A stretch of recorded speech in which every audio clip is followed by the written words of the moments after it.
Ibunya memberinya uang untuk membelikan cucunya hadiah karena hari ini adalah hari ulang tahun anak Giun. Giun sudah bercerai dan kini tinggal bersama ibunya di rumah lamanya. Anak Giun tinggal bersama ibunya yang sudah menikah lagi. Saat ini kondisi finansial Giun sedang buruk, bahkan ibunya yang sudah tua pun masih harus bekerja.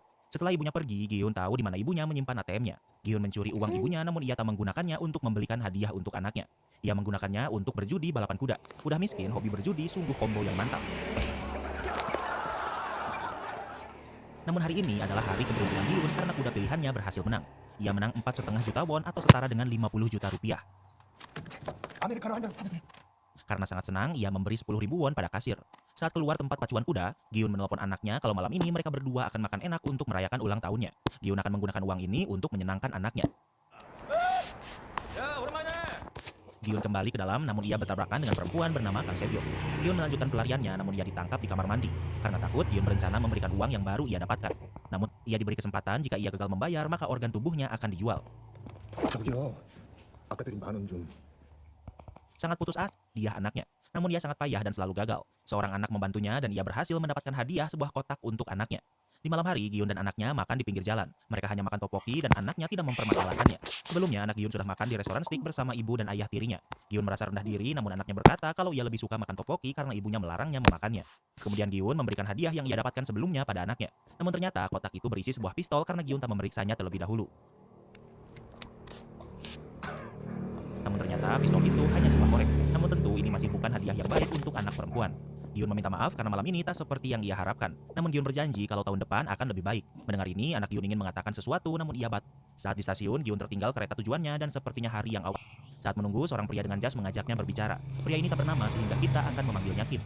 Awalnya Giun pikir kalau Kim mencoba menjual sesuatu. Namun Kim menunjukkan isi kopernya yang berisikan uang dan 2 kertas berwarna biru dan merah. 저랑 딱지치기를 하셔서 한 번 이기실 때마다 10만 원을 드리겠습니다. Kim mengajaknya bermain dan taruhannya adalah 100.000 won atau setara 1 jutaan rupiah. Giun tidak memiliki uang, namun Kim mengizinkannya untuk bermain pertama. Permainan ini adalah permainan di mana dua orang saling mencoba membalikan kartu di tanah dengan melempar kartu lain. Giun menerima tantangan ini. Ia melempar kartunya, namun kartu Kim tidak terbalik. Saat giliran Kim, ia berhasil membalikan kartu Giun. Tentu ini artinya Giun harus membayar Kim 100.000 won. 그럼 몸으로 때우시면 됩니다. 몸으로? Namun Kim membuat pengecualian dan membiarkan Giun mengganti 100.000 won itu dengan tamparan di pipi. Karena kini ia tak harus membayarnya, Giun terus bermain. Namun berkali-kali ia mencoba, ia selalu kalah dan terus ditampar. Setelah sekian lama, Giun akhirnya menang. Ia bersiap-siap untuk menampar Kim, namun ia lupa jika ia menang, Kim akan membayarnya 100.000 won. Mereka terus bermain hingga Giun lumayan mendapatkan banyak uang. Kim memberitahu kalau ada permainan lain di mana Giun bisa mendapatkan lebih banyak uang. Giun pikir kalau Kim mencoba menipunya. Namun Kim tahu banyak tentang Giun seperti hutangnya. Giun memiliki hutang 160 juta won pada rentenir dan 255 juta won pada bank. Sehingga total hutang Giun adalah 415 juta won atau setara 4,5 miliar rupiah. Uang ini ia gunakan untuk merintis bisnis namun semuanya gagal. Kini Giun menjadi waspada pada Kim. Namun Kim hanya memberinya sebuah kartu nama dan jika Giun tertarik ia bisa menelpon nomor di kartu nama ini. Saat berada di rumah, Giun makan enak bersama ibunya. Giun juga bahkan memberi sebagian uangnya untuk ibunya, namun ibunya malah mencurigainya. Ibunya bertanya apa anak Giun mengatakan sesuatu. Ibu Giun ingin Giun merebut hak asuh anaknya agar ia tetap bisa melihat cucunya. Namun Giun tahu itu mustahil dengan keadaan keuangannya sekarang. Di malam hari saat Giun merenung, Giun menelpon nomor telepon dari kartu nama yang Kim berikan padanya sebelumnya. 게임에 참가를 원하십니까? Kemudian ia disuruh menunggu di pinggir jalan yang ditentukan. 무궁화 꽃이 피었습니다. Sebuah mobil datang dan menanyakan passwordnya. Giun menjawab lampu merah, lampu hijau, kemudian ia diizinkan memasuki mobil. Di dalam mobil, Giun melihat peserta lain yang sedang tidur. Ia pikir mereka kelelahan, namun tak lama kemudian gas tidur muncul sehingga Giun pun tak sadarkan diri.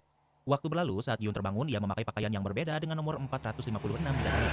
Ada banyak kasur yang menjulang tinggi berisi orang-orang sepertinya. Di ruang kontrol, banyak orang berpakaian merah bertopeng yang merupakan panitia permainan ini. Dan yang memimpin mereka adalah orang bertopeng hitam yang disebut frontman.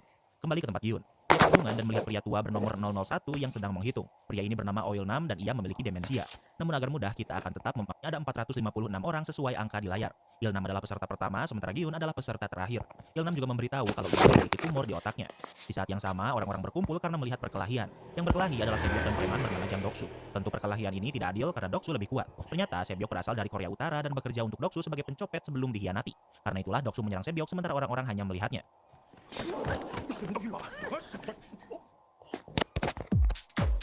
Bukan untuk membantu Sebyok, melainkan untuk meminta Sebyok untuk mengembalikan uang yang ia curi. Doksu menyerang Giun karena berpikir Giun menyerangnya. Namun tentu Giun berkata kalau Sebyok mencuri uangnya. Namun sebelum Doksu dan Giun berkelahi, di saat yang sama panitia permainan muncul. Mereka berpakaian merah dan memakai topeng. Ada 3 jenis topeng yang dipakai yaitu lingkaran, segitiga, dan kotak. Semakin banyak sudutnya artinya semakin tinggi jabatannya yang membuat lingkaran adalah staf terendah. Sementara kotak adalah staf tertinggi. 여러분들은 앞으로 6일간 모두 6개 Namun tentu banyak orang yang tidak mempercayainya. 우리가 당신들 말을 믿어야 이유를 하나만 해봐. Seorang pria bernama Cho Sang-woo meminta bukti untuk mempercayainya. Sang-woo adalah teman masa kecil Gi-hun yang ibunya adalah tukang ikan. Staf kotak menunjukkan video yang menjelaskan kalau Sang-woo merupakan manajer investasi sebuah perusahaan namun investasinya gagal. Kerugiannya saat ini adalah 650 juta won atau setara 7 miliaran rupiah. Semua orang yang ada di sini sudah di ujung tanduk dan memiliki hutang yang tak terbayarkan. Mereka semua bertemu orang seperti Kim yang mengajak mereka bermain dan diberi kartu undangan. Awalnya semua orang meragukannya, namun setelah diajak bermain permainan sederhana dan diberi uang, mereka mempercayainya. Tak ada satupun dari mereka yang dipaksa ke sini karena mereka semua yang menelpon dan menunggu untuk dijemput. Namun mereka diberi pilihan apakah mereka ingin Gi-hun bertanya berapa hadiah yang mereka rebutkan. Sebuah celengan babi muncul di atas mereka. Hadiah yang diperebutkan akan terus ditambahkan setelah setiap akhir permainan. Namun mereka akan diberitahu nominalnya setelah permainan pertama berakhir. Jika ada yang tidak ingin berpartisipasi harus mengatakannya sekarang juga. Mereka mengantri untuk menandatangani perjanjian dan mereka semua menandatanganinya. Dokumen ini menyatakan kalau setelah semua orang setuju, 야, 너 어떻게 된 거야? 네가 여기 왜 있어? Gi-hun yang mengenali Sang-woo bertanya apa yang mereka lakukan. Gi-hun tidak percaya jika Sang-woo memiliki hutang, namun Sang-woo tidak mau membicarakannya. Setelah semua pemain berada di lapangan, mereka bisa melihat ada patung boneka di depan pohon. Ada pengumuman yang memberitahu kalau permainan pertama adalah lampu merah, lampu hijau. Peserta hanya boleh bergerak saat boneka berkata lampu hijau, dan tidak boleh bergerak saat boneka berkata lampu merah. Jika terpantau ada yang bergerak, maka akan dieliminasi. Tentu para peserta pikir kalau permainan ini mudah karena ini adalah permainan anak-anak. Mereka hanya diberi waktu 5 menit untuk melewati garis. Seorang pemuda bergerak sangat cepat dan bergerak saat lampu merah. 324번 탈락. Suara tembakan terdengar dan orang itu tergeletak di lantai. Permainan berlanjut dan mereka pikir kalau pemuda ini hanya berakting. Saat ada yang mendekati pemuda sebelumnya, ia bergerak kemudian juga ditembak karena bergerak saat lampu merah. Banyak orang yang ketakutan sehingga sangat banyak orang yang ditembak di permainan pertama ini. Mereka mencoba keluar namun pintu keluar dikunci sehingga satu persatu mereka berguguran. Melihat banyak yang dibunuh, peserta yang masih hidup kini memainkan permainan dengan serius karena nyawa adalah taruhannya. Il-nam terlihat seperti satu-satunya orang yang menikmati permainan dan bisa berjalan. Melihat ini, orang-orang menyadari kalau mereka hanya harus mengikuti permainan. Gi-hun sangat ketakutan dan Sang-woo berkata untuk bersembunyi di balik orang lain. Waktu menunjukkan 2 menit lagi sehingga Gi-hun tak bisa buang-buang waktu. Sementara itu, Sebyok bersembunyi di belakang Doksu. Jika mau, ia bisa saja mendorong Doksu agar ia dibunuh. Namun tentu ia tidak melakukannya karena Doksu bisa saja melawan dan balik mendorongnya. Kembali ke tempat Gi-hun, kini waktu tinggal menunjukkan 1 menit lagi. Bertarung dengan waktu, semua peserta berusaha melewati garis finish. Sebyok dan Sang-woo sampai lebih dulu. Namun Gi-hun hampir terjatuh karena terpeleset namun untungnya seorang pria bernama Ali memegang tubuhnya agar tidak jatuh. Ali menahan Gi-hun sekuat tenaga sehingga Gi-hun dan Ali berhasil melewati finish tepat waktu. Orang yang belum melewati garis setelah waktu habis dieliminasi di tempat. Tak lama kemudian atap ditutup yang menunjukkan saat ini mereka sedang berada di sebuah pulau terpencil. Peserta yang selamat kembali ke markas dan mereka semua merenung dengan apa yang baru saja terjadi. Gi-hun berterima kasih pada Ali karena telah membantunya. Tak lama kemudian staf muncul dan menunjukkan dari 456 peserta kini tinggal 201 orang. Lebih dari setengahnya dieliminasi.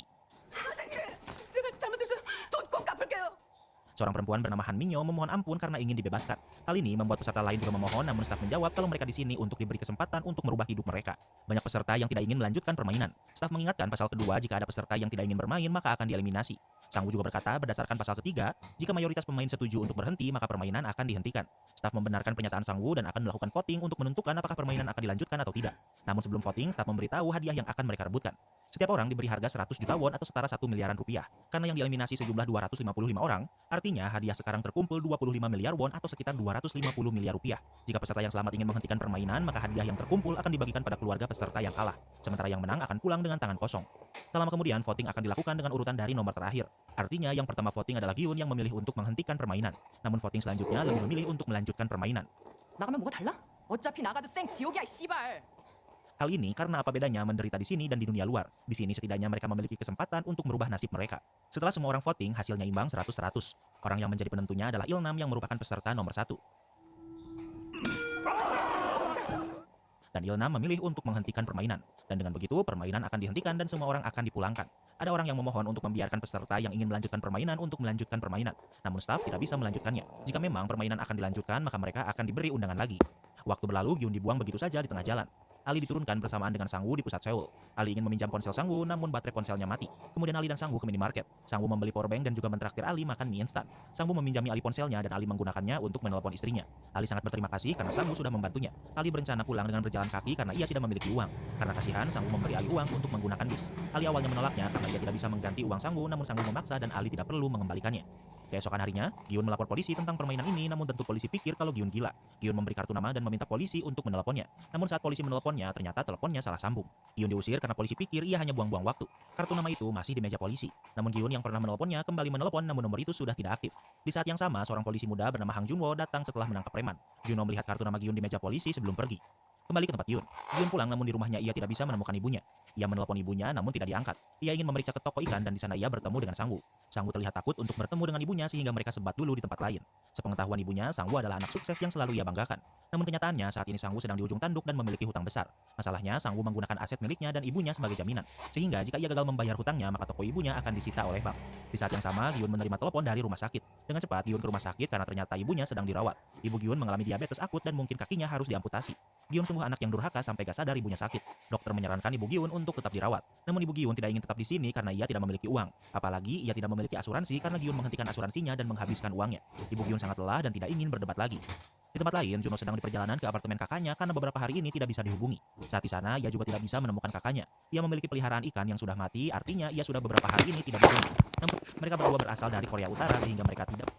Di tempat lain, Ali sedang berada di sebuah pabrik. Ternyata Ali pergi ke tempat istri dan anaknya tinggal. Ali ingin istri dan anaknya pulang lebih dulu ke Pakistan sementara ia masih akan tetap di Korea. Di tempat lain, Sangwoo yang frustasi karena banyaknya hutang dan juga tidak ingin mengecewakan ibunya mencoba bunuh diri. Namun di saat yang sama, seseorang terus menyalakan belnya. Sangwoo bertanya siapa di luar, namun orang itu kesini hanya untuk memberi kartu. Namun ekonomi sedang sulit sehingga temannya tidak bisa meminjamnya uang. Bingung harus kemana, Gyun pergi ke minimarket untuk beristirahat sambil minum. Namun di sana ia bertemu dengan Ilnam yang kebetulan juga ada di sana. Walau mereka sering berbicara, namun mereka masih belum mengetahui nama masing-masing. Mungkin ya ini lumayan gampang. Ilnam memberitahu kalau ia memutuskan untuk kembali bermain, karena baik di sana maupun di sini sama-sama menyiksa, namun bedanya di sana ia memiliki kesempatan merubah hidupnya. Kemudian Gyun menemui mantan istrinya untuk meminjam uang untuk pengobatan ibunya, namun istrinya berkata kalau ia tidak memiliki uang. Di saat yang sama, suami mantan istrinya dan juga anak-anaknya datang. Melihat mereka, Gyun memilih untuk pergi. Saat di luar, suami mantan istri Gyun memberinya uang. Gyun bersyukur karena bisa mengobati ibunya. 대신 우리 가족 앞에 다시는 안 나타나 주셨으면 합니다. Namun suami mantan istrinya meminta Gyun untuk tidak menemui anaknya lagi. Mendengar ini, Gyun marah dan memilih tidak menerima uang ini sambil memukulnya. Di malam hari, saat ia sudah di depan rumahnya, ia bisa bertemu dengan Juno yang menunggunya. Juno menemuinya karena penasaran dengan kartu nama yang ia laporkan ke polisi yang Juno juga temukan di apartemen kakaknya. Sebelumnya, Gyun bercerita ada orang yang dipaksa main dan yang kalah dibunuh. Ia pikir kalau kakaknya mengikuti permainan ini dan kalah karena ia namun Gyun berkata kalau ia hanya mabuk dan tidak tahu apa yang ia bicarakan. Saat akan masuk ke rumahnya, ia melihat kartu nama baru yang menyelinap di sela pintu rumahnya. Gyun dan yang lainnya memutuskan untuk kembali mengikuti permainan. Sama seperti sebelumnya, sebuah mobil menjemput dan menembakkan gas tidur agar mereka tak sadarkan diri. Namun bedanya, kali ini Juno mengikuti Gyun karena mencurigainya. Juno terus mengikuti mobil pengangkut peserta yang pergi ke pelabuhan. Saat akan melakukan pemeriksaan pemain, Juno menyelinap memasuki mobil. Saat men-scan belakang leher, tentu saat men-scan Juno, ia tidak mendapatkan apa-apa dan Juno menggunakannya untuk menang. Ia berhasil menang dan kini ia menyamar menjadi staf. Juno memasukkan dompetnya pada orang yang ia bunuh kemudian melemparnya ke lautan. Waktu berlalu, mereka sampai di pulau permainan. Semua peserta diganti pakaiannya saat mereka tak sadarkan diri. Setelah semua orang selesai dipersiapkan, Gyun menemui Ilnam. Di sini mereka hanya mengenal berdasarkan nomor peserta. Dari 201 peserta yang selamat, ada 187 yang memutuskan kembali. Sangwoo juga kembali, begitu juga dengan Ali. Ali menemui Gyun dan Sangwoo karena Sangwoo memberinya uang untuk bis. Sementara Gyun selamat karena bantuan Ali. Ilnam ingin bergabung dengan kelompok Gyun dan kini mereka menjadi teman. Sementara Doksu juga sudah mengumpulkan anggota untuk menang. Ia mengajak Sebyok bergabung namun ia menolaknya. Tak lama kemudian makanan dibagikan agar orang-orang makan dulu sebelum bermain. Gyun pikir kalau sepertinya permainan yang akan mereka mainkan adalah permainan anak-anak Korea. Namun permainan tidak akan dimulai hari ini dan mereka diizinkan beristirahat. Begitu juga dengan Juno yang sedang menyamar. Dia adalah staf nomor 29 dan pergi ke kamarnya. Di dinding tertulis peraturan untuk tidak membuka topeng, tidak berbicara tanpa izin dan meninggalkan ruangan tanpa izin. Juno masih belum diizinkan tidur dan diberi makan. Karena ada CCTV, ia memakannya sambil membalikan badan dari kamera CCTV. Setelah makan, listrik kamar dimatikan. Minyo ingin pergi ke kamar mandi karena ingin kencing. Secara peraturan tidak boleh ada peserta yang keluar dari waktu istirahat. Minyo mengancam akan kencing di sini sehingga ia diizinkan pergi. Namun Sebyok juga ingin pergi ke kamar mandi. Saat Minyo di WC, ternyata ia sedang tidak kebelet melainkan ingin merokok. Ia membawa korek dan rokok kemudian merokok di WC dengan tenang. Namun di saat yang sama, Sebyok menunjukkan sebuah pisau. Sebyok tidak ingin menyerang Minyo, namun ia ingin pergi ke saluran ventilasi. Sebyok akan memeriksa dan ia ingin Minyo untuk mengawasi keadaan. Minyo setuju, kemudian mereka bekerja sama. Sebyok menelusuri saluran ventilasi dan di dapur ia melihat banyak staf yang sedang melelehkan gula. Tak ada yang bisa ia lakukan lagi, Sebyok kembali tepat waktu sebelum staf menemukannya. Jujur nih ya, aku Saat mereka pulang, Minyo bertanya apa yang Sebyok lihat, namun Sebyok ingin memberitahunya besok. Di saat yang sama, Sangwoo mendengar pembicaraan ini. Keesokan harinya, Minyo kembali bertanya apa yang ia lihat. Sebyok menjawab kalau ia melihat para staf melelehkan gula di dapur. Minyo pikir kalau informasi ini tidak berguna. Untuk sarapan hari ini adalah roti dan sebotol susu. Mereka harus makan sesuai dengan apa yang disediakan. Tak lama kemudian, permainan kedua akan segera diadakan. Sementara seorang peserta bernama Byonggi adalah seorang dokter. Ia merobek rotinya dengan hati-hati karena ternyata rotinya berisi kertas bocoran permainan selanjutnya. Saat para peserta ke tempat permainan, Sangwoo menemui Sebyok dan bertanya apa yang ia lihat. Tentu Sebyok bertanya kenapa ia harus memberitahunya. Sangwoo menjawab kalau ia bisa membantunya menebak permainan selanjutnya yang tentunya bisa menguntungkan mereka. Sebyok memberitahu kalau ia melihat para staf melelehkan gula. Mendengar ini, Sangwoo mengingat permainan anak-anak Korea yaitu mengukir dengan gula. Lokasi permainan kedua dibuat set seolah taman bermain anak-anak namun sangat besar. Di depan mereka bisa melihat 4 lambang yang harus mereka pilih. Giun bertanya apa mereka harus memilih lambang yang sama. Namun Sang Woo menjawab sebaiknya semua orang memilih lambang yang berbeda agar aman. Sang Woo pikir jika tebakannya benar maka ia akan memilih segitiga yang merupakan lambang termudah. Ali memilih lingkaran, Giun memilih payung dan Ilna memilih bintang. Sang Woo ragu memberitahu Giun namun ia juga tidak yakin apakah tebakannya benar. Setelah semua orang memilih lambang, ternyata tebakan Sang Woo benar dan membuat orang yang memilih segitiga yang paling diuntungkan. Sebyok yang diberitahu Sang Woo juga memilih segitiga. Begitupun dengan Byonggi yang diberi bocoran. Hal ini membuat gambar payung adalah gambar tersulit yang merupakan pilihan Giun. Semua orang tahu permainan ini. Dengan menggunakan jarum mereka harus mengukir gambar yang mereka pilih. Gambar ini tidak boleh rusak dan jika rusak maka akan dieliminasi yang tentu artinya adalah dieksekusi. Tak lama kemudian cukup banyak orang yang tereliminasi kemudian ditembak di tempat. Minyo yang memiliki korek menggunakannya untuk memanaskan jarumnya sehingga lebih mudah membentuk permennya. Orang yang pertama selesai adalah Dr. Byonggi yang bergambar segitiga. Selanjutnya adalah Sebyok yang juga bergambar segitiga. Ali walau memiliki bentuk lingkaran namun ia masih berhasil menang. Di saat yang sama Juno berjaga di sana karena ia tidak tahu apa tugasnya. 29번 오늘 임무가 뭐지? Supervisornya memberitahu kalau tugasnya adalah mengangkut pemain yang gugur. Juno menjawab kalau ia bingung dan supervisornya memintanya untuk tetap di sini setelah permainan berhenti untuk berbicara. Pemain yang berhasil diizinkan kembali, namun Dr. Byonggi yang memiliki orang dalam berbelok ke tempat lain. Kembali ke lokasi permainan, Giun yang memiliki gambar tersulit sangat takut hingga keringatnya membasahi permennya. Giun sadar kalau ia bisa melelehkan permennya dengan menjilatnya dari belakang. Sementara Minyo juga selesai mengukir permennya, namun sebelum pulang ia memberikan koreknya pada Doksu. Ia melakukan ini agar Doksu berada di pihaknya untuk permainan selanjutnya. Kembali ke tempat Giun. Tanpa takut diabetes, Giun terus menjilati permennya dan yang lain melihatnya termasuk Ilnam. Orang-orang mulai mengikuti metode Giun dan ternyata cara ini efektif. Giun dan Ilnam berhasil menang tepat waktu sebelum waktu habis. Peserta yang terlambat akan dieksekusi, namun salah satu peserta mengamuk dan mengancam staf bertopeng kotak. Staf lain membunuh peserta yang gagal kemudian mengarahkan pistol ke peserta yang mengamuk. Peserta ini meminta staf membuka topengnya. Yang ia lihat hanya seorang pria muda sehingga ia merasa kasihan padanya. Melihat ini membuatnya memutuskan untuk bunuh diri.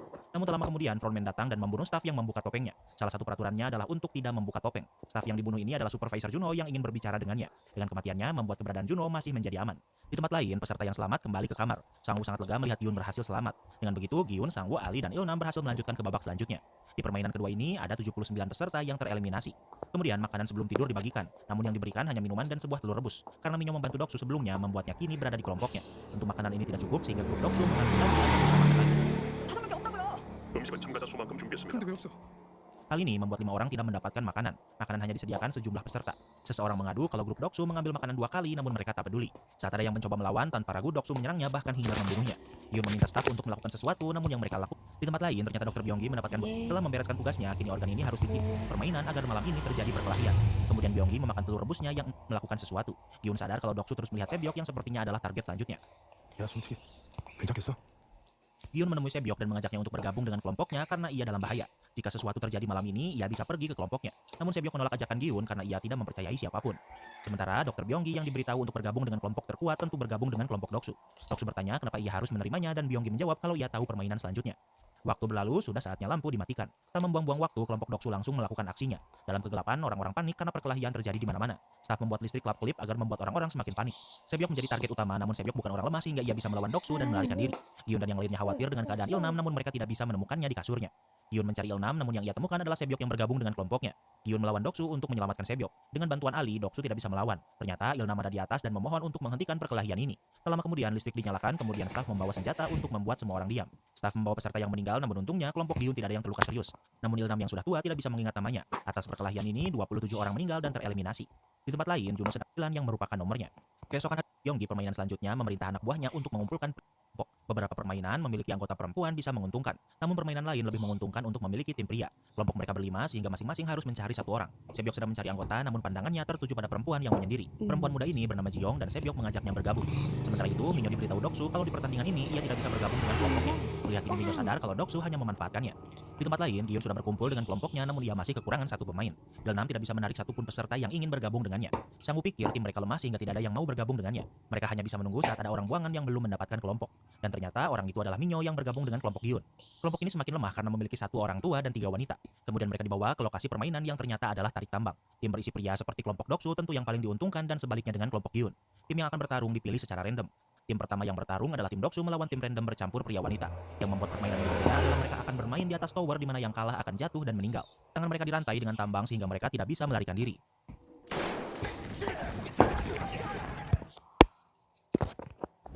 Dominasi permainan. Lawan mereka terjatuh hingga tergantung. Kemudian talinya diputuskan sehingga mereka semua terjatuh dan meninggal seketika. Tim selanjutnya yang bermain adalah tim Giun. Lawan mereka adalah tim berisi pria sehingga tentu Giun menjadi tim underdog. Namun Ilnam berkata kalau ini adalah permainan yang biasa ia mainkan saat kecil. Walau lemah mereka masih bisa menang selama mereka Kedua kaki mereka harus sejajar menghadap ke depan. Di 10 detik pertama, mereka hanya akan bertahan hingga mereka hampir tidur. Hal ini membuat lawan mereka bingung kenapa mereka tidak bergerak. Saat ada momentum lawan yang terpeleset, kelompok Gyun baru menarik. Hal ini membuat lawan mereka kewalahan. Namun karena pada dasarnya lawan mereka lebih kuat, membuat mereka perlahan bisa membalikan keadaan.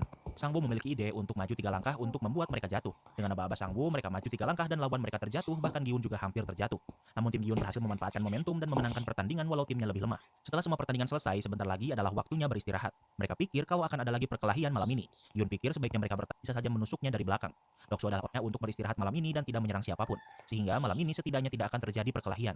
Sementara itu, Juno yang merupakan saat ini Byonggi sedang mengoperasi. Setelah semua organ dipanen, kini tugas Juno dan nomor 28 dimarah karena ia baru saja mempertaruhkan nyawanya. Byonggi mengancam salah satu staf untuk meminta staf lain untuk mencari tahu permainan dan meminta Byonggi untuk kembali ke markas. 여기서 참가자가 사라지면 문제가 되지만 경쟁을 사라지면 아무 문제도 안 돼. Jika ada staf yang menghilang, frontman tidak akan peduli. Namun beda ceritanya jika ada peserta yang menghilang. Untuk membuktikan kalau ia tidak berbohong, ia membuka topengnya. Ia berhasil membujuk Byonggi untuk tenang, namun semua ini hanya pura-pura. Saat Byonggi akan dibunuh, frontman muncul dan menembaknya. Frontman tidak peduli apa yang dilakukan pada peserta yang kalah. Namun staf tidak boleh merusak unsur keadilan permainan dengan memberi keuntungan salah satu peserta. Staf itu dibunuh dan begitu juga dengan Byonggi. Di tempat lain, Juno menarik sebuah kulkas yang menunjukkan sebuah lubang. Lubang ini merupakan jalur eksekusi VIP jika sesuatu terjadi. Juno melihat sebuah bom. Nomor 28 memberitahu kalau bom ini akan diaktifkan setelah VIP melarikan diri untuk menghancurkan pulau ini.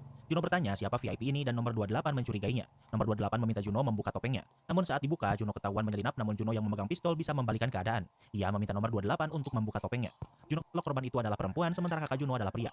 Tentu Juno tidak mempercayainya, namun dia diberitahu kalau Juno bisa memeriksa datanya dari kantor frontman. Mendengar ini, Juno tetap membunuh nomor 28. Juno tidak melarikan diri. Ia berhasil menyelinap. Terlihat dari tabung oksigen yang masih komplit, artinya penyusup ini masih ada di sini. Kembali ke tempat Juno. Ia memeriksa file peserta berdasarkan tahun permainan. Ia mencarinya dan berhasil menemukan nomor peserta kakaknya. Ternyata kakak Juno adalah pemenang dari permainan tahun 2015. Juno memeriksa file tahun 2015 dan berhasil menemukan berkas kakaknya. Keesokan harinya, para peserta yang merupakan komitmen penyelenggara kalau semua peserta adalah setara. Di pertandingan selanjutnya, para peserta harus mencari pasangan karena permainannya dibutuhkan 2 orang. Orang yang lolos adalah 40 orang. Namun dengan tereliminasinya Byonggi membuat jumlahnya 39 hingga akan ada 1 orang yang tidak memiliki kelompok. Tentu orang-orang berpencar untuk mencari pasangan. Sangwoo akan bermain bersama Ali. Gyun tidak ingin berkelompok dengan Ilnam karena berpikir kalau Ilnam adalah beban. Sebyok akan berkelompok dengan Jiyoung. Gyun mencari kelompok lain dan menemukan orang yang ingin berkelompok dengannya. Karena jumlahnya ganjil, Gyun pikir orang yang tidak memiliki teman akan tereliminasi. Karena kasihan pada Ilnam, Gyun mengajak Ilnam untuk berkelompok dengannya. Orang yang tidak mendapatkan kelompok adalah Minyo. Peserta yang memiliki kelompok dibawa ke tempat permainan sementara Minyo tidak diizinkan ikut. Para peserta dibawa ke lokasi yang terlihat seperti gang rumah-rumah Korea. Ilnam berkata kalau saat ia kecil ia tinggal di rumah yang gangnya seperti ini. Semua orang diberi 10 kelereng dan sepertinya mereka akan bermain kelereng. Ilnam dan Gyun sering bermain kelereng saat mereka kecil. Ilnam berkata ia sering bermain dengan ganbunya. Ganbu mungkin maksudnya adalah semacam sahabat. Sehingga kini Ilnam dan Gyun menjadi ganbu. Namun ternyata mereka tidak akan bekerja sama. Kelompok beranggotakan 2 orang ini justru harus saling bermain. Yang menang adalah yang bisa mengumpulkan 20 kelereng. Mereka bebas bermain permainan apapun asalkan tidak menggunakan kekerasan. 영감님, 저희가 지금 게임을 해야 돼요. Batuk dan pilek. Pergi mencari rumahnya. Sangwoo yang berpasangan dengan Ali bermain permainan ganjil genap. Mereka hanya perlu menebak apakah kelereng yang dipegang ganjil atau genap untuk menang. Ali sebenarnya tidak ingin bermain karena ia ingin menang namun tidak ingin Sangwoo kalah. Namun karena permainan mereka tidak membutuhkan skill dan hanya keberuntungan, Ali terus menang. Sangwoo yang panik menunjukkan sifat aslinya dan menuduh kalau Ali bermain curang. Begitupun dengan Doksu yang memainkan permainan yang sama dan saat ini ia sedang kalah. Doksu hampir kehabisan kelerengnya sehingga ia ingin mengganti permainannya. Mereka bermain melemparkan kelereng ke lubang. Pemain yang berhasil memasukkan kelereng ke lubang mengambil semua kelereng di tanah. Sementara Sebyok yang berpasangan dengan Jiyoung akan bermain satu permainan untuk menyelesaikannya, sehingga mereka bisa berbicara hingga waktu hampir habis. Sebyok bercerita kalau ia dan adiknya berhasil sampai ke Korea Selatan, sementara ayahnya dibunuh di perbatasan, sementara ibu Sebyok bersembunyi di Cina namun sudah ditangkap dan dikirim kembali ke utara. Jiyoung bercerita kalau mayat yang pertama ia lihat adalah mayat ibunya yang dibunuh ayahnya. Kemudian ia membunuh ayahnya. Karena kejahatan ini, ia dipenjara, dan saat ia terbebas dari penjara, ia menerima undangan untuk bermain di sini. Kembali ke tempat Sangwoo sadar kalau Ali tidak berbuat curang. Sangwoo pikir kalau mereka harus bekerja sama. Peraturannya adalah yang menang harus memiliki 20 kelereng. Mereka bisa bertanding dengan kelompok lain dan merebut kelereng mereka. Sangwoo ingin mereka menggabungkan kelereng dan bertanding melawan kelompok lain. Agar Ali mempercayainya, Sangwoo memberikan semua kelerengnya. Namun agar lebih aman, Sangwoo membuatkan kalung untuk kantong kelereng Ali. Di tempat lain, Gyun mengajak Ilnam bermain, namun Ilnam yang pikun lebih fokus mencari rumahnya. Gyun panik karena ia tidak ingin mati sehingga ia memaksa Ilnam untuk bermain. Permainan yang mereka mainkan adalah ganjil genap. Ilnam sangat beruntung dan terus menang dan kini kelereng Gyun tinggal sisa 1. Dengan kelereng terakhirnya, Gyun menebak kelereng Ilnam namun ia masih salah menebak. Namun Ilnam tidak bisa mengingat pilihan Gyun sehingga Gyun mengganti pilihannya dan tentunya bisa menang. Dengan begitu, Ilnam memberikan kelerengnya pada Gyun. Kembali ke tempat Doksu. Saat ini ia sudah menghabiskan kelerengnya dan berada di titik darah penghabisan. Namun lawannya salah melempar dan malah menjatuhkan kelereng Doksu sehingga Doksu yang memenangkan 20 kelereng. Kembali ke tempat Sangwoo. Sangwoo membuatkan kalung untuk Ali berisi kelereng. Dengan begitu, Sangwoo bisa menang dan melanjutkan ke permainan selanjutnya. Kini, namun Jiyoung dengan sengaja menjatuhkan kelerengnya agar Sebyok menang. Sebyok marah karena Jiyoung mengalah. Jiyoung berkata kalau di dunia luar ia sudah tidak memiliki apa-apa. Sementara Sebyok masih memiliki adiknya dan Jiong ingin ia bisa bahagia. Di tempat lain, Ali mencari Sangwoo karena sudah selesai mencari pemain yang mau diajak bermain. Namun Ali sadar kalau ia baru saja dicurangi. Ternyata kalung di lehernya bukan kelereng melainkan batu kerikil. Sementara itu, Ilnam dan Giun masih bermain. Giun memanfaatkan kepikunan Ilnam untuk mengumpulkan 20 kelereng. Tentu Giun merasa bersalah karena mengelabui Ilnam. Namun ternyata Ilnam masih memiliki 1 kelereng. Namun Ilnam tidak ingin bermain lagi dan malah mencari rumahnya. Ilnam berhasil menemukan rumahnya. Giun sudah hampir kehabisan waktu, namun Ilnam masih memiliki 1 kelereng. Giun memohon agar Ilnam bermain. Ilnam menyarankan bagaimana jika mereka mempertaruhkan segalanya. Tentu Giun pikir usulan ini konyol untuk mempertaruhkan 19 kelerengnya untuk 1 kelereng Ilnam. Namun ternyata Ilnam sengaja pura-pura pikun saat Giun menipunya. Mendengar ini membuat Giun merasa bersalah. Namun Ilnam memberikan kelerengnya secara cuma-cuma. Ilnam berkata kalau mereka adalah Ganbu dan Ganbu selalu berbagi. Bagi Ilnam beberapa hari ini sangat menyenangkan. Saat Giun pergi, ia bisa mendengar suara tembakan staf yang membunuh Ilnam.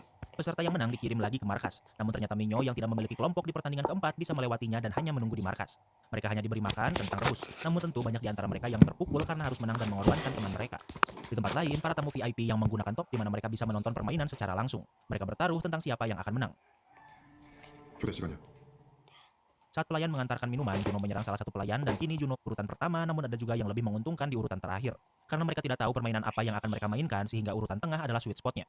Dengan cepat nomor tengah sudah habis. Giun terlalu menghabiskan banyak. Giun menerimanya dan kini ia memilih urutan terakhir.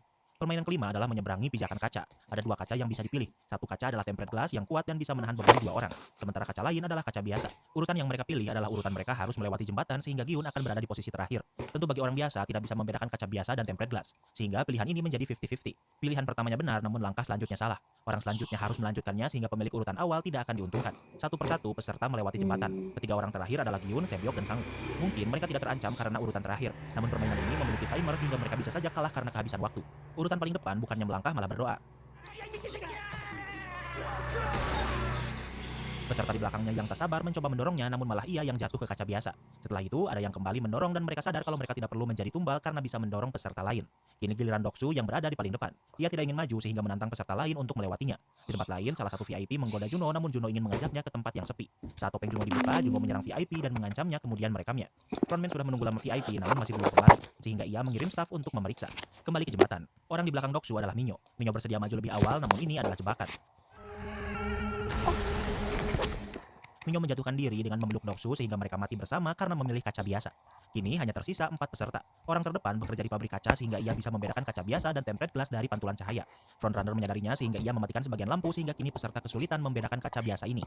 Sementara itu, staf yang memeriksa ruangan VIP menemukan tamu VIP sedang pingsan sementara penyusup tidak ditemukan. Ternyata Juno sudah melarikan diri dengan menyelam menggunakan pakaian selam dan mesin selam. Kembali ke jembatan. Karena hampir kehabisan waktu, Sangwoo mendorong orang di depannya yang terjatuh ke kaca biasa. Kemudian Sangwoo, Giun, dan Sebyok berhasil melewati jembatan tepat waktu. Semua jembatan itu pecah dan pecahan kacanya terlempar kemana-mana. Jika mereka terlambat, mungkin mereka akan mati. Di tempat lain, Juno sudah berhasil sampai ke daratan. Ia ingin mengirim pesan tentang permainan ini, namun ponselnya tidak memiliki sinyal. Sehingga ia pergi ke tempat tinggi untuk mencari sinyal. Di saat yang sama, frontman dan staff juga sudah berada di pulau yang sama. Juno mendapatkan sinyal dan menelpon polisi, kemudian mengirim banyak foto dan video yang ia ambil. Frontman mengejar Juno dan berhasil memojokkannya. Jika Juno memberikan ponselnya, mungkin ia bisa membiarkannya hidup. Juno tinggal memiliki 1 peluru sehingga ia menembak bahu frontman. Frontman membuka topengnya yang ternyata merupakan kakak Junho, Inho yang ia cari selama ini. Setelah memenangkan permainan, Inho menjadi frontman. Inho mengajak Juno bergabung dengannya namun ia menolak. Terpaksa, Inho harus menembak bahu Junho sehingga Juno terjatuh dari tebing. Sementara itu di markas, kini tinggal 3 orang yang tersisa. Harusnya ia berterima kasih karena seharusnya mereka semua sudah mati. Tak lama kemudian staf datang untuk memberi mereka hadiah sebelum permainan terakhir. Namun sebelum itu mereka harus mengganti pakaian. Saat di kamar kecil ternyata ada 1 pecahan kaca besar yang menusuk perut Sebyok dan membuatnya kehilangan banyak darah. Setelah mengganti pakaian dengan Masedo, mereka diberi makan makanan mewah. Sangwoo dan Giun memakannya dengan lahap, namun Sebyok yang sedang kritis tidak menyentuh makanannya sedikit pun. Setelah mereka selesai makan, semua piring dan sendoknya dibawa kecuali sebuah pisau sebagai senjata mereka. Dengan pisau yang mereka miliki, tentu mereka tidak bisa tidur dengan tenang karena takut peserta lain membunuh mereka. Giun menyadari kalau kondisi Sebyok buruk dan mendekatinya. Giun menanyakan keadaannya, namun tentu Sebyok tidak ingin terlihat lemah. Sebyok bertanya apa yang akan Giun lakukan jika ia menang. Giun menjawab ia ingin memberi ibunya toko dan juga menjadi ayah yang baik. Ternyata anak Giun seusia dengan adik Sebyok yang berada di panti asuhan. 둘 중 한 명이 살아서 여기 나가면 서로 남은 가족 챙겨주기로. Sebyok ingin Giun berjanji jika salah satu dari mereka menang, mereka akan menjaga keluarga masing-masing. Giun berencana mendekati Sangwoo yang tidur untuk membunuhnya. Namun di saat yang sama, ia mendengar suara Sebyok yang keadaannya memburuk. Giun menggedor-gedor pintu untuk meminta bantuan. Saat pintu terbuka, staf muncul dengan membawa peti mayat. Ternyata saat lengah, Sangwoo baru saja membunuh Sebyok. Giun ingin menyerang Sangwoo, namun staf menghentikannya. Dengan begitu, pemain yang tersisa adalah Giun dan Sangwoo. Di permainan terakhir ini, mereka akan bermain Squid Game. Jujur, Mimin gak ngerti permainannya, tapi gak terlalu penting kok. Kenapa? Karena mereka bukannya bermain, mereka malah mencoba saling membunuh. Namun kini Giun sudah tidak naif lagi. Ia melempar pasir ke mata Sangwoo. Di saat yang sama hujan turun agar situasi semakin dramatis. Mereka saling mencoba membunuh dengan pisau yang mereka dapatkan saat fine dining. Di pertarungan ini Giun berhasil menang dan memojokkan Sangwoo. Namun ternyata Giun masih naif dan tidak warga ingin membunuh Sangwoo. Giun tidak membunuh Sangwoo dan ia malah meminta permainan dihentikan. Giun sudah bisa menang, namun dari pasal ketiga berkata jika mayoritas pemain ingin berhenti maka permainan bisa dihentikan. Namun Sangwoo memiliki ide lain. Jika ia menyerah sekarang, ia akan pulang dengan tangan kosong, sehingga ia memilih untuk bunuh diri dengan tangannya sendiri. Sangwoo meminta Giun untuk menjaga ibunya sebelum meninggal. Dengan kematian Sangwoo membuat Giun menjadi pemenang permainan ini. Saat di perjalanan pulang, Giun yang ditutup matanya bertanya kenapa semua ini terjadi. Ino menjawab ini sama saja dengan Giun yang berjudi di pacuan kuda. Bedanya di sini yang diadu adalah manusia. Kemudian Giun dibuang di pinggir jalan dengan keadaan terikat. Dari mulutnya Giun mengeluarkan sebuah kartu ATM. Giun memeriksa saldo ATM itu dan ia melihat angka 45,6 miliar won atau sekitar 500 miliar rupiah. Tentu Giun pulang ke rumahnya dengan tatapan kosong. Namun saat sampai yang ia lihat adalah ibunya yang sudah meninggal. Giun mungkin kini sudah kaya, namun harga yang harus ia bayar sangatlah mahal. Waktu berlalu, walau Giun memiliki miliaran di saldo banknya, namun ia tidak memakainya sedikit pun dan hidup seperti gelandangan. Suatu malam, Giun hanya melamun di pinggir sungai. Seorang nenek tua menawarkan bunga padanya dan Giun membelinya. Namun ternyata yang ia terima bukan hanya bunga, melainkan juga sebuah kartu. Kartu ini memiliki lambang Squid Game dan tulisan undangan bertemu di sebuah gudang dari Ganbu Gihun. Orang yang baru-baru ini menjadi Ganbu Gihun adalah Ilnam sehingga ia pergi ke gedung yang ditentukan. Di sebuah lantai gedung tidak berisi apa-apa selain sebuah kasur. Kasur ini berisi Ilnam yang ternyata masih hidup. Tentu Giun bertanya bagaimana ia masih hidup. Ilnam tahu kalau ia sudah tak memiliki waktu lama. Ilnam mengajak bermain Gihun untuk bermain pada gelandangan yang duduk di luar kalau ia akan pergi. Giun bertanya siapa Ilnam sebenarnya, namun Ilnam hanya akan menjawab jika Giun mau bermain dengannya. Giun bersedia sehingga Ilnam mulai menjelaskan siapa ia sebenarnya. Dulunya Ilnam bekerja dengan memutarkan uang. Ilnam sangat sukses hingga akhirnya ia memiliki terlalu banyak uang dan hidupnya mulai membosankan. Ternyata orang kaya lain juga merasakan hal yang sama, dan karena itulah Ilnam dan teman-temannya membuat permainan ini untuk menyenangkan mereka. Giun tidak suka Ilnam menganggap enteng nyawa manusia. Namun Ilnam mengingatkan kalau tidak ada satupun yang dipaksa untuk bermain. Bahkan setelah permainan pertama dibatalkan, kebanyakan orang masih memilih untuk kembali. Kini Giun bertanya lantas kenapa Ilnam ikut bermain. Ilnam menjawab kalau ia tahu hidupnya tak lama lagi, sehingga ia ingin kembali bermain untuk merasakan kebahagiaan untuk terakhir kalinya. Tepat saat tengah malam tiba, Ilnam meninggal dunia. Waktu berlalu, Giun memutuskan untuk move on. Yang pertama ia lakukan adalah merubah rambutnya menjadi merah. Kemudian ia pergi ke panti asuhan untuk mengadopsi adik Sebyo. Namun Giun ingin menitipkannya pada ibu Sangwoo. Tentu Giun tidak mungkin tidak memberi apa-apa untuknya. Giun meninggalkan koper berisi banyak uang untuknya. Ada sebuah surat tertuliskan ini adalah uang yang pernah Sangwoo pinjamkan. Kemudian Giun merebut kartu undangan itu dari peserta seharusnya. Giun tidak jadi ke Amerika dan memutuskan untuk kembali bermain. Dan dengan begitu Squid Game season pertama pun berakhir. Kini kita masuk ke sesi rating. Yang pertama ada Nah, semua hutangnya, Gihun saat ini juga menyewa jasanya untuk melakukan pencarian terhadap pria perekrut itu dengan mengerahkan seluruh bawahannya. Pemandangan ini sedikit unik, karena sebelumnya Gihun selalu dikejar-kejar oleh rentenir ini, dan sekarang dia malah menjadi pesuruh Gihun. Karena memang uang ratusan miliar yang dia miliki mampu mengendalikan banyak orang untuk membantunya dalam mencari pria perekrut itu. Bahkan bukannya putus asa setelah 2 tahun lamanya dan uang yang dikeluarkan sudah cukup banyak, Gihun malah ingin sang rentenir itu mengerahkan lebih banyak lagi orang untuk menemukan pria perekrut, meskipun uang yang akan dikeluarkan semakin banyak. Akhirnya saat di mobil, sang rentenir memerintahkan anak buahnya untuk mencari lebih banyak orang lagi guna melakukan pencarian ini. Hampir setiap malam, Gihun selalu dihantui mimpi buruk tentang bekas-bekas permainan yang hampir melenyapkannya itu. Di sisi lain, diperlihatkan seorang polisi muda bernama Hwang Junho yang sebelumnya berhasil menyusup ke dalam pulau yang menjadi tempat permainan itu, yang bahkan dia menyamar menjadi petugas di sana. Saat ini dia minta dipindah tugaskan menjadi polisi lalu lintas, di mana hal itu dia lakukan karena dia trauma akan kejadian di pulau misterius itu yang ternyata pemimpin permainan mengerikan itu adalah kakaknya sendiri yang bernama Hwang In-ho, yang bahkan dia juga yang menembak bahu kirinya. Saat bertugas di jalan, dia didatangi atasannya yang memintanya kembali ke divisi kejahatan, namun dia menolak. Dan dari percakapan ini diketahui bahwa Junho juga berusaha mencari keberadaan pulau misterius itu dengan bantuan polisi lain, namun tidak berhasil hingga Junho terancam dipecat dari kepolisian. Sebenarnya Junho hanya tidak ingin memberitahu bahwa kakaknya lah yang menjadi salah satu staf dari permainan itu, hingga dia pun tidak terlalu banyak memberikan informasi. Keesokan harinya, Junho pergi ke pelabuhan untuk kembali melakukan pencarian pulau misterius bersama seseorang yang dulu telah menyelamatkannya saat dia kabur dari pulau itu. Akan tetapi hingga saat ini sudah berapa banyak pulau yang sudah didatangi dan belum juga menemukan pulau misterius itu. Dan malam ini Junho berniat mengakhiri pencariannya. Di tempat lain, tepatnya di markas rentenir, orang-orang berkumpul untuk mendengarkan arahan tentang seseorang yang akan mereka cari. Orang itu tak lain adalah sang perekrut dengan ciri-ciri berpakaian jas rapi dan membawa tas yang di dalamnya berisi permainan khas Korea bernama Dakji, serta kertas undangan dengan gambar kotak segitiga lingkaran.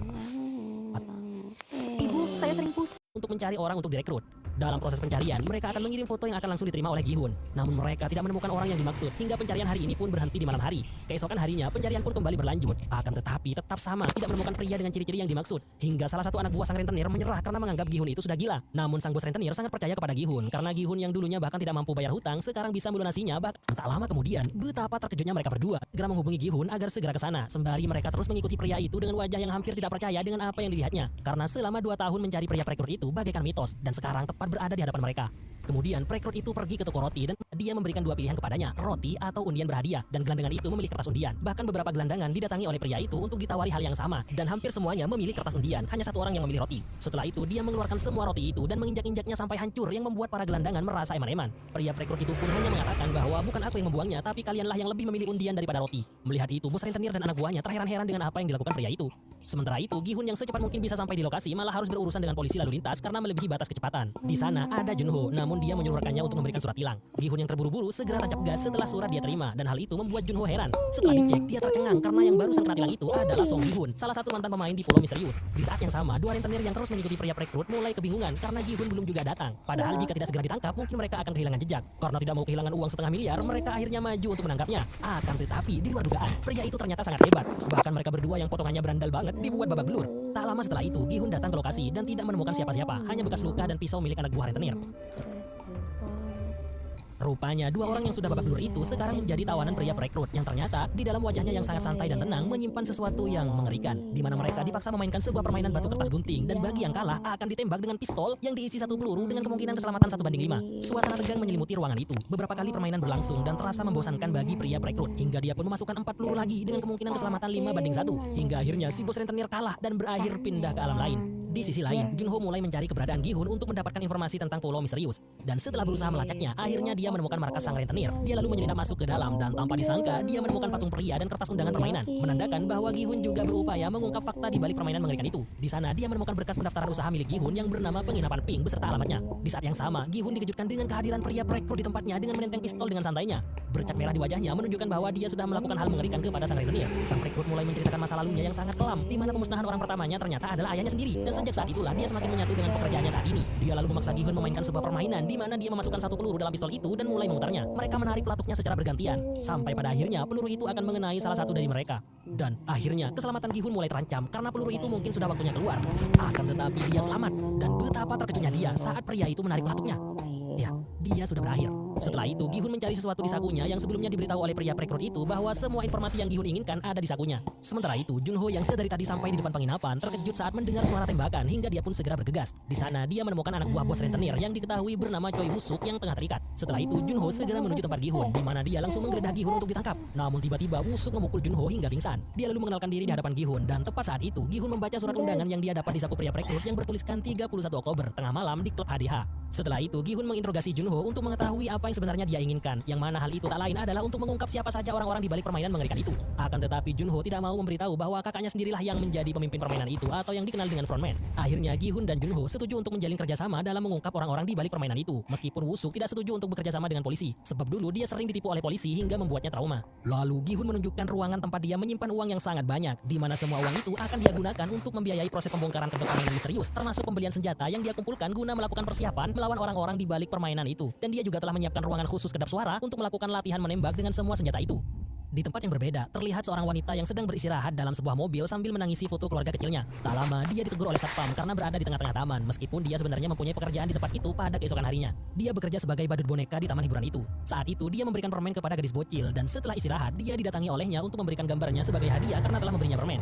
Di sisi lain, Gi-hun menjenguk keadaan Ibu Sang-woo, sahabatnya yang meninggal dalam permainan terakhir, di mana saat ini Ibu Sang-woo sedang merawat adik dari Kang Se-byok, seorang gadis yang juga meninggal dalam permainan itu, dan Gi-hun merasa memiliki tanggung jawab atas mereka. Bahkan Gi-hun juga membayar orang di Biro Jasa Transmigrasi untuk menjemput Ibu Se-byok dari Korea Utara agar tinggal bersama anaknya alias adik dari Se-byok. Tak lama setelah kepergian Gi-hun, wanita pekerja badut boneka yang diketahui bernama Cha No-eul juga datang ke sana. Dia lalu memberikan uang kepada pria itu untuk mencari anaknya yang entah berada di mana. Dan dari sini diketahui bahwa No-eul ini ternyata adalah mantan tentara dan pembelot Korea Utara. Bisa diketahui saat dari fotonya yang mengenakan seragam bersama dengan suaminya. Dia masih berkeyakinan bahwa anaknya masih hidup dan berapapun uang yang dibutuhkan untuk itu, dia akan berusaha mendapatkannya. Pada malam berikutnya, dia mendapatkan kejutan, sebuah undangan dari Pulau Misterius, sehingga dia memutuskan untuk resign dari pekerjaannya. Dan saat gadis bocil itu berharap kembali untuk diberi permen, dia tidak mendapatkannya. Karena yang menjadi boneka kelinci itu bukanlah No-eul lagi. Sehingga tak lama setelah itu, gadis itu tiba-tiba tak sadarkan diri dan segera dibawa ambulan menuju rumah sakit. No-eul menemukan topi anak itu tergeletak di jalan dan memungutnya. Diketahui anak itu ternyata memiliki penyakit kanker darah dan harus dioperasi dengan biaya yang sangat mahal. No-eul mendatanginya ke rumah sakit karena dia yang juga sebagai seorang ibu merasa kasihan dengan anak itu dan mengembalikan topinya.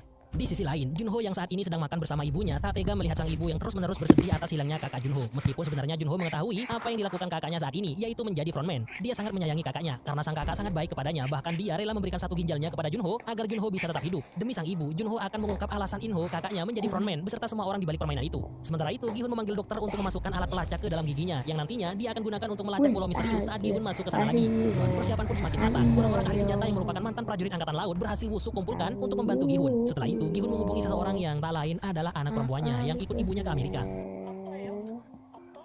Mendengar suara putrinya membuat Gi-hun tak kuasa menahan linangan air matanya meskipun tiada kata yang terucap dari bibirnya. Beberapa waktu kemudian Gi-hun bersiap menuju klub malam tempat pertemuannya dengan orang-orang dari Pulau Misterius. Bersama Woo-suk dia masuk ke dalam sementara yang lain termasuk Junho menunggu di mobil. Akan tetapi saat melihat dua staf berbaju pink menuju ke dalam, Junho terkejut dan memutuskan untuk juga masuk ke dalam. Dan ternyata Gi-hun sudah dibawa masuk ke mobil limusin yang 3 tahun lalu juga membawanya menuju Pulau Misterius. Bahwa seharusnya Gi-hun sudah menjalani kehidupan ini sudah tersistem dengan sangat rapi dan masif. Itu terjadi juga pada mobil Junho sehingga mereka semua tak dapat ungkapnya karena adanya alat pelacak di giginya. Tak lama di sisi lain, Noel mulai menelpon nomor yang ada dalam kertas undangan itu karena dia ingin mendapatkan uang untuk mencari anaknya. Akan tetapi tidak seperti yang lain, dia tidak dibuat pingsan, melainkan masuk ke sebuah truk kontainer bersama beberapa orang lainnya. Kemudian dia masuk ke sebuah ruangan nomor 011 yang ternyata dia memang berpartisipasi bukan sebagai peserta, melainkan sebagai staf baju pink topeng segitiga. Aku harus selalu menyesuaikan workout aku. Aku ngerasa capek nih habis latihan. Segitiga. Sementara itu, Song Gi-hun sudah mulai terbangun dan sudah berpokoknya, dan hal itu sudah biasa terjadi yang membuat para staf mengungkap alasan mereka berada di tempat ini. Mengejutkan, juga ada seorang artis rapper terkenal dan seorang YouTuber terkenal dengan jutaan subscriber yang membahas tentang investasi dan kripto yang akhirnya membuatnya bangkrut dan banyak hutang, serta membuat banyak subscribernya juga banyak hutang karena tutorial yang dia buat. Dan kini dia menjadi buronan polisi atas penipuan serta pelanggaran undang-undang perlindungan komunikasi. Bahkan ada seorang pria dan ibunya yang juga mengikuti permainan ini tanpa mereka ketahui sebelumnya. Staf bertopeng kotak memiliki pangkat yang lebih tinggi dari staf topeng lingkaran dan segitiga karena dia sebagai pengawas. Dia memberikan arahan agar para pemain mengingat kembali kehidupan mereka di luar sana yang sudah tidak memiliki harapan sehingga mereka berpikir untuk mengikuti permainan ini. Apalagi setelah staf mengatakan jumlah hadiahnya yang berjumlah mengamati dari belakang sambil mengecek alat pelacak di giginya. Masih ada apa enggak? Dia melihat pemain tidak diperbolehkan berhenti bermain. Yang kedua, pemain yang menolak bermain akan dieliminasi. Tapi aturan yang ketiga, permainan dapat dihentikan jika mayoritas pemain setuju untuk dihentikan bahkan setelah permainan satu babak selesai. Dan jika permainan dihentikan, maka hadiah akan dibagi rata. Setelah itu, mereka yang bersedia bermain dipersilakan untuk menandatangani surat persetujuan. Namun di tengah-tengah itu, seorang artis rapper yang disebut Thanos itu menghampiri pemain nomor 333 yang tak lain adalah seorang YouTuber bangkrut. Yang mana ternyata Thanos ini adalah subscribernya yang banyak hutang karena mengikuti tutorialnya. Wajahnya menampakkan kekesalan yang amat sangat dalam, merasa ditipu oleh YouTuber ini. Kemudian para pemain melakukan sesi foto satu persatu. Dan setelah itu mereka menaiki tangga menuju tempat permainan pertama.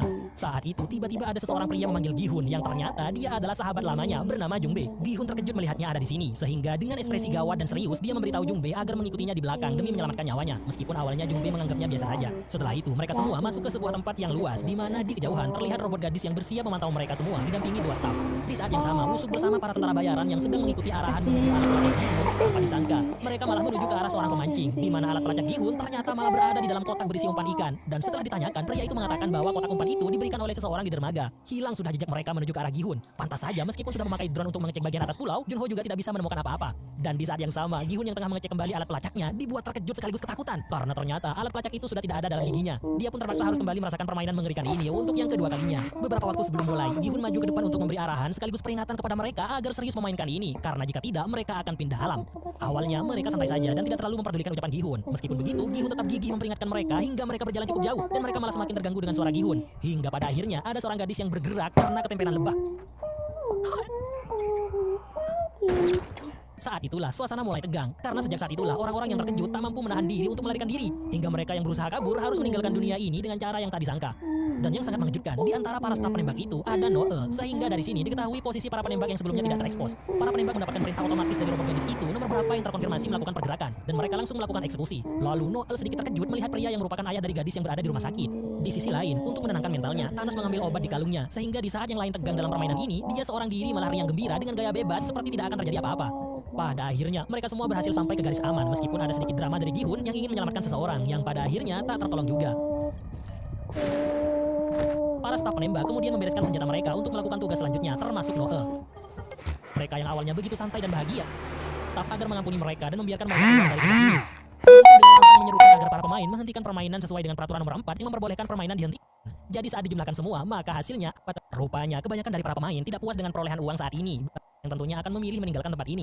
Setelah beberapa waktu, akhirnya jumlahnya saling mengejar, yang artinya banyak dari orang-orang yang hanya memikirkan uang. Gi-hun kembali mengajak mereka untuk tidak melanjutkan permainan ini, namun beberapa yang ingin lanjut malah mengucilkan Gi-hun, termasuk si kakek-kakek nomor 100 yang terdepan menjatuhkan Gi-hun. Hingga Gi-hun pun mengaku bahwa dia adalah pemenang permainan ini 3 tahun lalu. Tapi tetap saja, yang berambisi tetap ingin main dan yang sadar ingin segera mengakhiri ini sama seperti 3 tahun lalu. Seperti kedatangan Gi-hun tidak berarti apa-apa jika masih akan sama seperti 3 tahun yang lalu. Dan keributan itu membuat salah satu staf menodong Gi-hun agar tidak berbicara lagi. Pemungutan pun kembali berlangsung dan akhirnya jumlahnya seimbang sama seperti dulu. Dan yang terakhir akan menjadi penentunya, yang tak lain adalah pemain nomor 001. Dan ternyata dia memencet tombol lingkaran biru sehingga permainan pun akan dilanjutkan. Setelah berbalik, nomor 001 itu ternyata adalah Inho alias frontman yang tidak diketahui oleh Gi-hun. Di tempat lain, Usuk mulai merasa ada mata-mata di antara mereka karena yang mengetahui rencana ini hanyalah mereka dan masih belum diketahui siapa sebenarnya orang yang telah membocorkan rencana itu. Antusias Usuk dalam tugas ini sangat luar biasa. Di samping untuk membalaskan dendam bosnya, dia juga penasaran dengan ini semua. Setelah voting suara itu selesai, Gi-hun semakin termenung sendiri memikirkan nasibnya ke depan. Untungnya sahabatnya yang satu ini mampu membuat suasana menjadi cair. Tak lama, In-ho dan beberapa orang menemui Gi-hun untuk menanyakan permainan selanjutnya. Dengan sorot mata tajam, Gi-hun menceritakan pengalamannya dulu saat permainan kedua, yaitu Dalgona. Dan si kakek nomor 100 kembali berulah agar tidak menyebar informasi permainan kedua ini. Cukup orang-orang ini saja yang tahu. Namun Gi-hun yang berniat menyelamatkan semua orang tetap akan memberitahu ini kepada semuanya, membuat si kakek dan pendukungnya marah-marah gak jelas. In-ho yang tetap di sana penasaran dengan motif Gi-hun kembali ke permainan ini, padahal dia bisa hidup mewah dengan uang sebanyak itu. Dan jawaban Gi-hun membuat In-ho cukup tercengang bahwa uang itu bukanlah uangnya, melainkan milik para pemain yang gugur dalam permainan, sehingga dia akan berusaha menghentikan permainan ini. Semakin lama obrolan ini semakin memanas karena perbedaan pendapat. Namun lagi-lagi Jung Bae kembali mencairkan suasana dengan gayanya yang unik. Kemudian ada seorang pria bernomor 388 yang ikut gabung dalam perkumpulan senior pria itu. Suasana pun semakin ramai dengan tingkah konyol mereka berdua. Di saat yang sama terjadi keributan antara rapper dan YouTuber hingga berujung perkelahian. Lalu dengan wajah serius, In-ho maju untuk melerai mereka. Tapi Thanos malah menginjeknya tanpa tahu bahwa dia adalah pemimpin permainan ini. Kemarahan In-ho membuat Thanos dan temannya hanya bisa pasrah menerima pelajaran dari In-ho. Semua orang bersorak atas tindakan In-ho.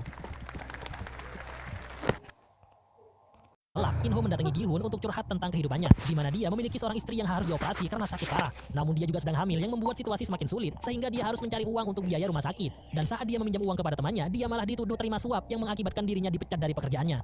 Di bagian staff, Noel tengah menjadi perbincangan di kalangan staff yang melakukan bisnis organ dalam. Pasalnya, para pemain yang sudah tereliminasi, banyak yang tidak bisa diambil bagian dalamnya untuk dijual akibat tembakan Noel terlalu jitu mengenai bagian penting tubuh pemain. Dia pun dipanggil oleh kepala pengawas yang merupakan otak di balik bisnis terlarang ini. Disinilah terungkap bahwa Noel dulunya adalah seorang prajurit militer Korea Utara yang mengalahkan satu peleton prajurit Korea saat dia menjadi pembelot di sana. Di Korea Selatan ini, dia ditemukan oleh sang pengawas ini sehingga dia direkrut menjadi staf topeng segitiga. Namun sayang, Noel pada akhirnya menjadi staf yang patuh pada peraturan yang mengharuskannya memastikan pemain yang tereliminasi pindah ke alam lain. Dan itu sangat merugikan bisnis jual beli bagian dalam ini. Setelah itu, Noel pun kembali ke kamarnya tanpa mendengar peringatan dari sang pengawas untuk tidak menembak organ penting pemain. Keesokan harinya, saat terbangun, para pemain akan melanjutkan permainan kedua. Dan saat masuk ke tempat permainan, ternyata bukan permainan Dalgona sebagaimana yang dikatakan Gi-hun. Permainan ini mengharuskan para pemain membentuk grup yang terdiri dari 5 orang, di mana nantinya masing-masing para pemain akan memainkan 5 permainan yang berbeda, yaitu Dagji, gasing, lempar batu, gonggi, semacam permainan mirip background api tanpa bola, dan terakhir adalah jegi. Setiap grup akan membagi tugas kepada setiap anggotanya permainan apa yang akan dimainkan. Sementara kelompok Gi-hun menerima seorang gadis yang tengah hamil di tengah-tengah mereka karena merasa iba terhadapnya. Setelah grup terbentuk, permainan pun dimulai. 2 grup akan bermain di 2 tempat putaran yang berbeda. Kaki setiap anggota diikat dengan kaki anggota yang lain, di mana mereka akan memainkan satu persatu permainan sampai dianggap berhasil. Dan mereka harus menyelesaikan semua permainan dan melewati garis akhir dalam waktu 5 menit. Jika tidak selesai dalam waktu itu, maka siap-siap pindah alam. Meskipun taruhannya nyawa, mereka bermain dengan riang gembira. Setelah menyelesaikan permainan pertama, yaitu Dagji, salah satu grup masih terus gagal dalam melakukan permainan lempar batu, sehingga grup ini tidak bisa melanjutkan ke permainan selanjutnya. Sementara grup sebelah sudah melewati lempar batu dan sampai ke permainan ketiga, yaitu gonggi. Meskipun sedikit gemetar, wanita ini berhasil memenangkan permainan gonggi. Lalu saat di permainan gasing, pemain nomor 395 beberapa kali gagal memutar gasing itu karena sangat gugup. Hingga akhirnya dia berhasil memenangkannya, namun masih tersisa satu permainan lagi, yaitu jegi. Sementara pemain sebelah masih tetap bertahan berada di permainan kedua, yaitu lempar batu. Dan saat itulah waktu permainan sudah habis, hingga mereka semua harus merasakan tarikan malaikat maut. Sebelum 2 grup selanjutnya bermain, para staf pembersih muncul untuk mengambil jasad para pemain yang sudah gugur. Dan seperti biasa, jika ada yang masih bernafas, itu akan ditandai untuk kemudian diambil bagian dalamnya. Akan tetapi, Noel yang mengetahui itu langsung menghujaninya dengan timah panas, hingga benar-benar dipastikan sudah pindah ke alam lain. Di tempat lain, Junho yang sebelumnya sudah memberikan surat pengunduran dirinya di kepolisian, kembali lagi untuk meminta bantuan polisi guna melacak dan menangkap para pelaku permainan di Pulau Misterius. Akan tetapi, Junho yang tidak bisa menunjukkan bukti-bukti tentang itu semua, ditolak mentah-mentah, dan permohonan pengunduran dirinya langsung disetujui.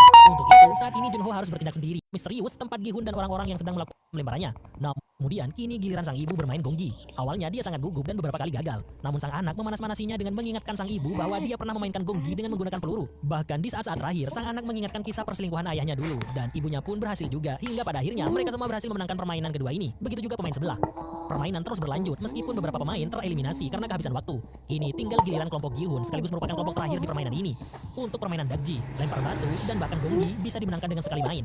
Namun saat tiba giliran In-ho pada permainan gasing, mereka harus merasakan ketegangan yang luar biasa. Karena dia beberapa kali gagal, meskipun pada akhirnya dia berhasil juga. Dan saatnya giliran Gi-hun bermain jegi, di mana permainan itu mengharuskan untuk menendang jegi sampai 5 kali tendangan tanpa terjatuh. Di saat-saat terakhir, Gi-hun hampir kalah. Untungnya kaki Gi-hun dibantu oleh In-ho, sehingga mereka pun berhasil memenangkan permainan ini. Pada fase ini, para pemain menjadi lebih mengenal satu sama lain dan berkelompok dengan orang-orang yang sefrekuensi dengannya. Kelompok Gi-hun juga semakin dekat. Tapi saat mengenalkan diri, In-ho mengaku bernama Oh Yong-il yang membuat Gi-hun sedikit terkejut karena marganya sama seperti kakek pemain nomor 001 3 tahun lalu, yaitu Oh Il-nam. Tak lama kemudian, para staf muncul untuk menginformasikan perolehan hadiah saat ini yang mencapai 20,1 miliar won. Di mana jika para pemain berhenti sekarang, maka dari 255 pemain, masing-masing akan mendapatkan 78.823.530 won. Akan tetapi, banyak dari mereka masih merasa uang segitu tak cukup, sehingga mereka masih berambisi untuk melanjutkan ke permainan ketiga. Seolah-olah mereka melupakan kematian para pemain yang sudah tereliminasi. Meskipun ada sebagian juga yang sadar dan merasa sudah sangat cukup dengan uang segitu, ketimbang mempertaruhkan nyawa di permainan selanjutnya. Saat melakukan voting kali ini, diawali pemain nomor 001, Yong-il alias Inho. Akan tetapi, kali ini jumlah pemain yang ingin lanjut lebih banyak daripada yang ingin berhenti dan keluar dari sini. Dan kali ini, Inho yang angkat bicara memperingatkan mereka bahwa permainan ini harus segera dihentikan. Namun seperti biasa, kakek-kakek nomor 100 selalu terdepan untuk mengkonternya, diikuti para pemain yang ingin segera melanjutkan permainan dan berniat hanya main satu kali ini saja. Setelah itu mereka akan berhenti tanpa tahu besok mereka masih bernafas apa tidak. Malam ini mereka hanya mendapatkan makan roti dan susu. Dan seperti sebelumnya, Gi-hun khawatir akan ada pemain lain yang melakukan serangan, hingga dia pun membagi tugas untuk bergantian jaga malam. Saat itu, ibu-ibu nomor 149 ingin pergi ke kamar mandi bersama gadis nomor 222 dan si nomor 120. Namun mereka sedikit terhalang oleh staf yang tidak membukakan pintu, meskipun pada akhirnya mereka diperbolehkan setelah si ibu memohon-mohon. Setelah itu, si ibu mendengar suara tangisan dari kamar mandi nomor 222 dan tak disangka dia malah menangis karena ketakutan di tempat ini. Sementara itu, Jung-bae yang melakukan kesalahan karena ternyata malah menekan tombol lingkaran meminta maaf kepada Gi-hun. Namun dari awal, Jung-bae melihat Gi-hun seperti orang lain, bukan seperti Gi-hun yang dia kenal, sehingga dia memancing emosinya terus-menerus. Dan akhirnya dia berhasil membuat Gi-hun bersikap seperti Gi-hun biasanya. Sikap Gi-hun yang tegang seperti ini karena amarah yang tersimpan dalam dirinya pada permainan ini. Di belakang mereka ada pemain yang tereliminasi tanpa sisa, sehingga bagian dalamnya tak dapat dimanfaatkan. Di keesokan ia akan memainkan sebuah permainan yang disebut dengan mingle, di mana semua pemain diarahkan ke tengah aula yang di tengah-tengahnya ada 3 patung kuda. Saat waktu akan habis dalam musik yang awalnya unyu-unyu tiba-tiba langsung berubah tegang, membuat orang-orang kebingungan. Dan untungnya kelompok Gi-hun berhasil mendapatkan 10 orang dan langsung masuk ke ruangan yang telah disediakan. Sementara orang-orang yang tidak berhasil membuat kelompok yang terdiri dari 10 orang dan masuk ke salah satu ruangan sementara waktunya sudah habis akan tereliminasi. Sementara itu, di luar pulau, Junho bersama Wusuk dan para tentara bayaran bersiap untuk mengarungi lautan untuk mencari keberadaan pulau misterius. Dan pulau itu harus ditemukan kurang dari 4 hari. Mereka dibagi menjadi 2 kelompok dalam 2 kapal. Di permainan selanjutnya, perintahnya adalah mengumpulkan 4 orang anggota. Dan lagi-lagi, suasana kembali mencekam. Tapi akhirnya berhasil dilalui meskipun banyak yang tereliminasi. Nah, saat itu ada yang masuk ke ruangan tapi hanya berjumlah 3 orang, sehingga mereka langsung dieksekusi. Ini tersisa 168 pemain. Tak lama kemudian, lagu kembali diputar dan permainan berlanjut. Tapi baru saja berputar, tiba-tiba putaran terhenti dan perintahnya adalah 3 orang anggota. Banyak pengkhianatan terjadi yang awalnya bersama-sama tiba-tiba berpisah demi menyelamatkan nyawa masing-masing. Dan yang sangat mengharukan adalah pemain nomor 007 yang tiba-tiba diangkut oleh beberapa pemain untuk melengkapi jumlah mereka, meninggalkan ibunya seorang diri dengan penuh kesedihan. Namun tiba-tiba dia diangkut oleh Gi-hun dan Inho sehingga dia selamat. Tidak seperti makanan rumahan. Setelah itu permainan masih berlanjut dan perintahnya adalah 6 orang. Banyak pemain saling berebut agar genap 6 orang yang masuk ke ruangan. Dan hal itu menimbulkan kericuhan yang luar biasa. Karena orang yang sudah dari tadi bersama tiba-tiba harus berpisah karena tereliminasi. Dan pada babak final, para pemain tersisa 126 orang. Sementara ruangan itu jumlahnya cuma ada 50. Dan tiba-tiba putaran terhenti dengan perintah untuk membuat kelompok 2 orang. Mereka pun saling sikut dan bahkan menarik pemain lain saat akan masuk demi bertahan hidup. Jung-bae yang bersama Inho tiba-tiba ditarik paksa oleh pemain lain, sehingga dia tertinggal. Akan tetapi Inho menarik pemain itu agar Jung-bae bisa masuk. Tapi di dalam ternyata sudah ada seorang pemain. Tanpa pikir panjang, Inho mengekang orang itu hingga pindah ke alam lain tepat sepersekian detik sebelum waktu habis. Hal itu membuat Jung-bae terkejut dengan apa yang dilihatnya. Setelah berakhirnya permainan yang ketiga ini, kini para pemain tersisa 100 orang. Voting pun kembali dilakukan, di mana orang-orang yang sangat berambisi mendapatkan uang yang lebih banyak tetap bersikeras untuk tetap bermain. Padahal jika dibagi rata, hadiah kali ini mencapai 330 juta won per orang. Di sela-sela itu, Jung-bae tak tahan ingin mengatakan sesuatu tentang Inho yang mereka kenal dengan Yong-il terkait apa yang dilakukan Inho pada babak terakhir. Namun keadaan masih belum kondusif, tapi hal itu sedikit membuat Gi-hun penasaran. Kemudian hasil dari pemungutan suara yang ketiga ini sudah selesai, yang ternyata imbang 50-50. Sehingga pemungutan suara cukup menegangkan antara pendukung lingkaran dan pendukung silang. Dan yang dikhawatirkan Gi-hun benar terjadi. Thanos si rapper terkena sundulan garpu di lehernya oleh si youtuber. Membuat 5 pemain tereliminasi tanpa bermain. Di sisi lain, Junho menemukan tempat aneh di pulau yang mereka eliminasi. 2 diantaranya merupakan pemain dari kubu lingkaran, sementara 3 lainnya dari kubu silang. Di mana jika mereka tetap dalam pendirian, maka pemain yang ingin berhenti akan memenangkan pemungutan suara pada keesokan harinya.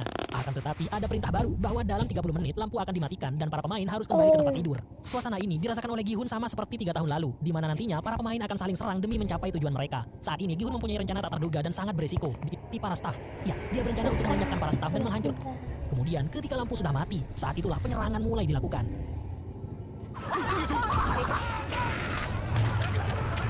Semuanya menggila, sementara Gi-hun dan kelompoknya bersembunyi di bawah tempat tidur. Dan saat waktunya sudah habis dan korban sudah banyak, para staf mulai memasuki ruangan dan mereka mulai sibuk mencegah orang-orang berkelahi dan tidak terlalu fokus pada pemain yang gugur. Lalu saat mereka mulai mengecek identitas pemain yang gugur, saat itulah kelompok Gi-hun yang pura-pura tepar mulai beraksi mengambil alih senjata para staf dan melenyapkan mereka satu persatu. Kini tinggal seorang staf pengawas yang setelah topengnya dibuka, ternyata sebagian pemain yang merupakan mantan marinir membuat kelompok ini cukup menjanjikan. Bersama beberapa orang ini termasuk Inho dan Jung-bae, Gi-hun mulai melakukan aksinya. Saat sampai di tangga, para staf sudah bersiap menyerang hingga adu tembak pun membuat bising ruangan itu. Beberapa staf berhasil ditumbangkan dan kini tujuan pertama Gi-hun adalah memasuki ruangan manajemen. Tapi staf yang terus bermunculan membuat mereka cukup kesulitan. Bahkan staf pengawas itu pindah alam sesaat setelah memberitahu bahwa topengnya itu berfungsi sebagai alat untuk bisa masuk. Saat itu Gi Hun mengajak Jung Bae untuk masuk terlebih dahulu, dan untuk masuk ke sana memang harus memakai topeng milik staf. Mereka berdua pun akhirnya menemukan jalan menuju ruang manajemen. Namun banyak staf yang menghadang membuat mereka tak bisa bergerak lebih jauh lagi. Selang beberapa waktu, In-ho mengajak dua pemain untuk mengikutinya menyusul Gi Hun, sementara mereka di sana hampir kehabisan amunisi. Nomor 388 menawarkan diri untuk mengambilnya di ruangan para pemain. Akan tetapi saat sampai di sana dan berhasil mengumpulkan beberapa amunisi dari kantong staf, dia malah gemetaran di sekujur tubuhnya dan mengalami paranoid yang luar biasa, sehingga nomor 120 menyusulnya. Di sisi lain, In-ho akhirnya sampai di tempat Gi Hun dan dia berencana mencari jalan lain untuk menuju ruang manajemen. Padahal sebenarnya dia memang sudah sangat paham seluk-beluk tempat ini. Gi Hun yang sangat mengkhawatirkan In-ho malah memberinya amunisi cadangan sebelum akhirnya dia pergi. Lalu dia pun berhasil sampai di sisi lain menuju ruang manajemen. Akan tetapi saat kedua pemain maju terlebih dahulu, In-ho langsung menembaki mereka. Kemudian dia menjawab hati dari Gi Hun seolah-olah dia sudah tertangkap oleh musuh dan tak tertolong lagi. 무슨 일이에요? 괜찮아요? Setelah itu, dia merubah frekuensi HT untuk menginstruksikan kepada para staf agar segera mengakhiri keributan ini. Bersamaan dengan itu, para pemain kehabisan amunisi dan juga ada beberapa yang sudah gugur. Sementara pasukan staf malah terlihat semakin banyak, hingga mereka semua pun harus pindah ke alam lain. Meskipun sebelum itu mereka memohon ampun dan menyerah. Untungnya, si pemain nomor 120 menyusul nomor 388 di ruangan untuk mengambil amunisi. Sehingga saat para pemain dilenyapkan di tangga, dia dan nomor 388 masih baik-baik saja. Bahkan saat para staf masuk dan dia hendak menyerang mereka seorang diri, si ibu-ibu nomor 149 melarangnya agar tidak terjadi hal yang lebih buruk lagi. Dan di sisi Gi Hun ternyata lebih menegangkan lagi, di mana dia dan Jung Bae yang kehabisan amunisi dan sudah terkepung menyatakan menyerah. Akan tetapi saat itu frontman yang tak lain adalah In-ho muncul tanpa Gi Hun tahu bahwa dia adalah In-ho yang sudah dia percaya sebelumnya. Lalu betapa terkejutnya Gi Hun saat sahabatnya Jung Bae harus pindah ke alam lain tepat di depan matanya, membuatnya tak kuasa menahan tangis, amarah dan kekesalan yang amat sangat dalam. Malam hari di kapal, cuaca cukup ekstrim, hujan deras dan angin menerpa kapal. Hal itu membuat salah seorang tentara bayaran terbangun dari tidurnya dan muntah-muntah. Saat itulah tanpa sengaja, beres, tanpa disangka tiba-tiba dia langsung dilumpuhkan oleh Kapten Park hingga dilempar ke laut. Dan tepat setelah itu Wusuk muncul, tapi Kapten Park segera mengalihkan pembicaraan, membuat film season kedua ini diambil dengan memperlihatkan boneka di dalam permainan, yaitu lampu merah, lampu hijau, dan ada boneka lain di sebelah. Mencoba untuk memohon kepada staf segitiga agar tidak dilenyapkan. Dan betapa terkejutnya dia, karena meskipun dia ditembak di bagian perut kirinya, staf nomor 11 itu ternyata malah mencoba untuk menyelamatkannya dan menyuruhnya memejamkan mata untuk di-scan agar seolah sudah tereliminasi. Setelah diperiksa oleh beberapa oknum staf penjual organ dan menandai petinya agar tidak dikremasi, staf nomor 11 yang tak lain adalah Noel itu meminta untuk ikut ke ruang operasi. Karena sudah dianggap berjasa sebab tidak merusak organ penting pemain nomor 246, dia dipersilakan untuk ikut. Dan setelah masuk, semuanya terkejut melihat Noel. Walaupun sedikit was-was, mereka tetap akan segera mengeluarkan organ pemain 246. Akan tetapi pertarungan tak bisa dihindari, menewaskan 3 staf dan menyisakan 1 staf yang merupakan ahli bedah. Setelah itu Noel menyuruh dokter itu untuk mengeluarkan peluru di dalam tubuh pemain 246. Akan tetapi karena pemain itu kehilangan banyak cairan merah, Noel menyuruhnya untuk mentransfusikan cairan merahnya yang kebetulan golongan darahnya O kepada si nomor 246.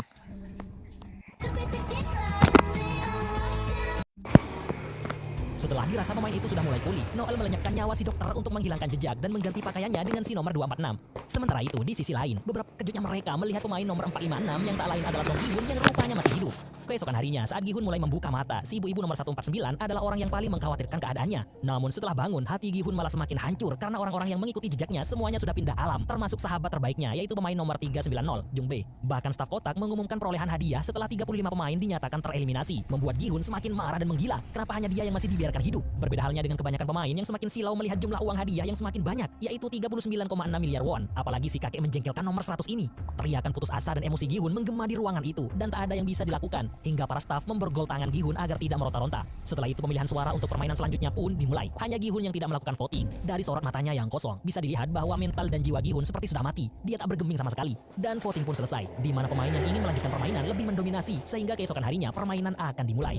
Pak Tua nomor 100 dan para pendukungnya malah mengejek Gi Hun, menganggap Gi Hun telah berjasa mengeliminasi 35 pemain yang ikut bersamanya karena hanya Gi Hun yang masih hidup, sehingga semua pemain curiga bahwa penyerangan terhadap para staf adalah bagian dari rencana Gi Hun untuk membuat para pemain cepat tereliminasi. Padahal jiwanya dan mentalnya sudah sangat hancur. Apalagi si emak-emak dukun ini yang selalu saja membicarakan arwah gentayangan dengan gayanya yang sok-sokan mistis, membuat Gi Hun mencengkram lehernya bagaikan serigala yang menemukan mangsa. Setelah itu, para pemain mendapatkan jatah makan untuk hari ini, di mana saat itu hanya Gi Hun yang duduk memelas dengan pandangan kosong. Hanya ibu-ibu nomor 149 yang berbelas kasih memberikan jatah makanannya untuknya karena dia yakin Gi Hun sangat tulus ingin menyelamatkan semua pemain. Di momen itu, pemain transgender nomor 120 meminta maaf kepada Gi Hun karena tidak bisa membawakannya amunisi dan senjata sehingga menyebabkan 35 pemain tewas. Akan tetapi anak si ibu-ibu si pemain nomor 007 menegaskan bahwa yang patut disalahkan adalah si nomor 388 yang malah mengurungkan langkahnya untuk membawa perlengkapan senjata itu karena gemetar ketakutan. Nah, saat itulah mata Gi Hun memandang tajam ke arah pemain 388 yang sebelumnya mengaku sebagai mantan marinir itu. Bahkan sampai larut malam, Gi Hun tidak tidur dan terus memberikan pandangan tajam penuh amarah kepada pemain muda itu.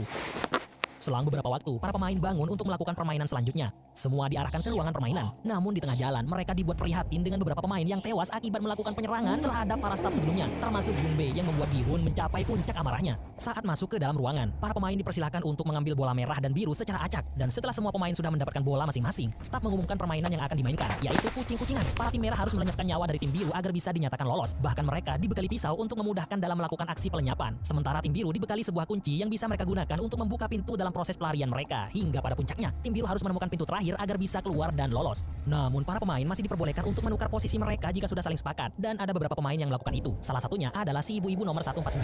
Dia nggak mau putranya melakukan pembunuhan, sehingga saat anaknya mencoba menukar posisinya, sang ibu menolak. Namun pada akhirnya karena sang anak memaksa untuk melindungi ibunya, mereka pun bertukar posisi. Gi-hun seorang diri menyiapkan mental dalam permainan kali ini. Dari kejauhan terlihat pemain nomor 388 sedang berusaha mencari orang untuk menukar posisinya karena dia nggak mau menjadi incaran dari tim merah. Akan tetapi nggak ada yang mau, hingga dia pun bertatap wajah dengan Gi-hun yang terus memandangnya seolah dialah yang menyebabkan 35 pemain tewas. Dia lalu mendatangi Gi-hun dan marah-marah kepada Gi-hun untuk menutupi kesalahannya, hingga kegaduhan itu membuatnya ditodong oleh seorang staf. Lalu si YouTuber pemain nomor 33 juga mencoba untuk menukar posisinya dengan pacarnya karena nggak mau sang kekasih melakukan hal itu. Si gadis nomor 22 awalnya enggan menukar posisinya karena masih tidak percaya dengan laki-laki yang sudah sering menipunya ini. Hingga pada saat akan menuju permainan mematikan itu, si gadis menghentikan si nomor 333 untuk menukar posisi dan menyuruhnya untuk menepati janjinya untuk melindunginya. Di dalam ruangan yang penuh dengan gambar bintang di langit-langit, para peserta dengan penuh ketegangan berusaha mencari tempat sembunyi sembari berusaha mencari pintu keluar dari tempat itu. Waktu pun terus berjalan, hingga tiba waktunya tim merah memasuki ruangan untuk mencari tim biru untuk dilenyapkan. Bagi Gi-hun, hanya satu orang yang ada dalam fokusnya saat ini, yaitu pemain nomor 388. Sorot matanya menyiratkan tidak ada ampun bagi pemain 388 itu. Di sisi lain, setelah tim detektif Junho kehilangan operator drone mereka karena dilenyapkan oleh Kapten Park di malam sebelumnya, kini mereka harus kembali mencari operator baru. Sebab tanpa sang operator, misi mereka untuk mencari pulau misterius akan terhambat. Akan tetapi, Choi Woo-suk selaku orang yang juga terbangun di malam itu memiliki kecurigaan yang sangat kuat terhadap Kapten Park. Tingkahnya yang aneh di malam itu cukup membuktikan bahwa dia adalah pelaku pembunuhan sang operator drone. Bahkan saat mereka berusaha mencari mayat dari sang operator, Kapten Park langsung menolaknya dengan alasan akan menghabiskan banyak waktu, sementara mereka harus segera menemukan pulau misterius. Dan ternyata mayat sang operator tak jauh dari kapal mereka berada. Kemudian pencarian akan dilanjutkan setelah kembali ke pelabuhan untuk mencari operator drone yang baru. Di dalam pulau, Inho pulau misterius sampai permainan selesai. Jika semakin terdesak, di keesokan harinya, mereka memperjalanan kali undangan nomor 124 untuk melakukan rencana jahat, yaitu melenyapkan setiap tim biru yang ditemui agar para pemain semakin sedikit, sehingga dengan begitu hadiahnya akan semakin banyak. Lalu di tim biru, seperti di permainan sebelum-sebelumnya, nomor 222 yang tengah hamil ditemani oleh ibu-ibu nomor 149 dan si transgender nomor 120. Dan yang paling memiliki aura mistis adalah si emak-emak dukun yang entah bagaimana ceritanya, dia memiliki banyak pengikut dalam permainan ini, memohon agar mereka dituntun ke jalan yang benar. Para tim biru mulai membuka pintu dengan satu kunci yang dipegang masing-masing. Namun tiap pintu memiliki 3 jenis kunci yang berbeda, yaitu berbentuk segitiga, lingkaran, dan kotak, yang setiap orang dari tim biru hanya memiliki satu model kunci saja. Nomor 222 dan kedua pemain yang mendampinginya sangat beruntung karena mereka memiliki masing-masing model kunci, sehingga pintu apa saja dapat mereka buka. Gi-hun mulai menemukan si nomor 388, sehingga dia dengan cepat mengejarnya dengan amarah yang amat sangat dalam. Akan tetapi saat sudah dekat, ternyata dia salah orang. Suasana semakin mencekam, diiringi suara jeritan kesakitan pemain yang sudah mulai pindah alam. Nomor 333 dan 124 semakin menggila dalam melakukan aksinya.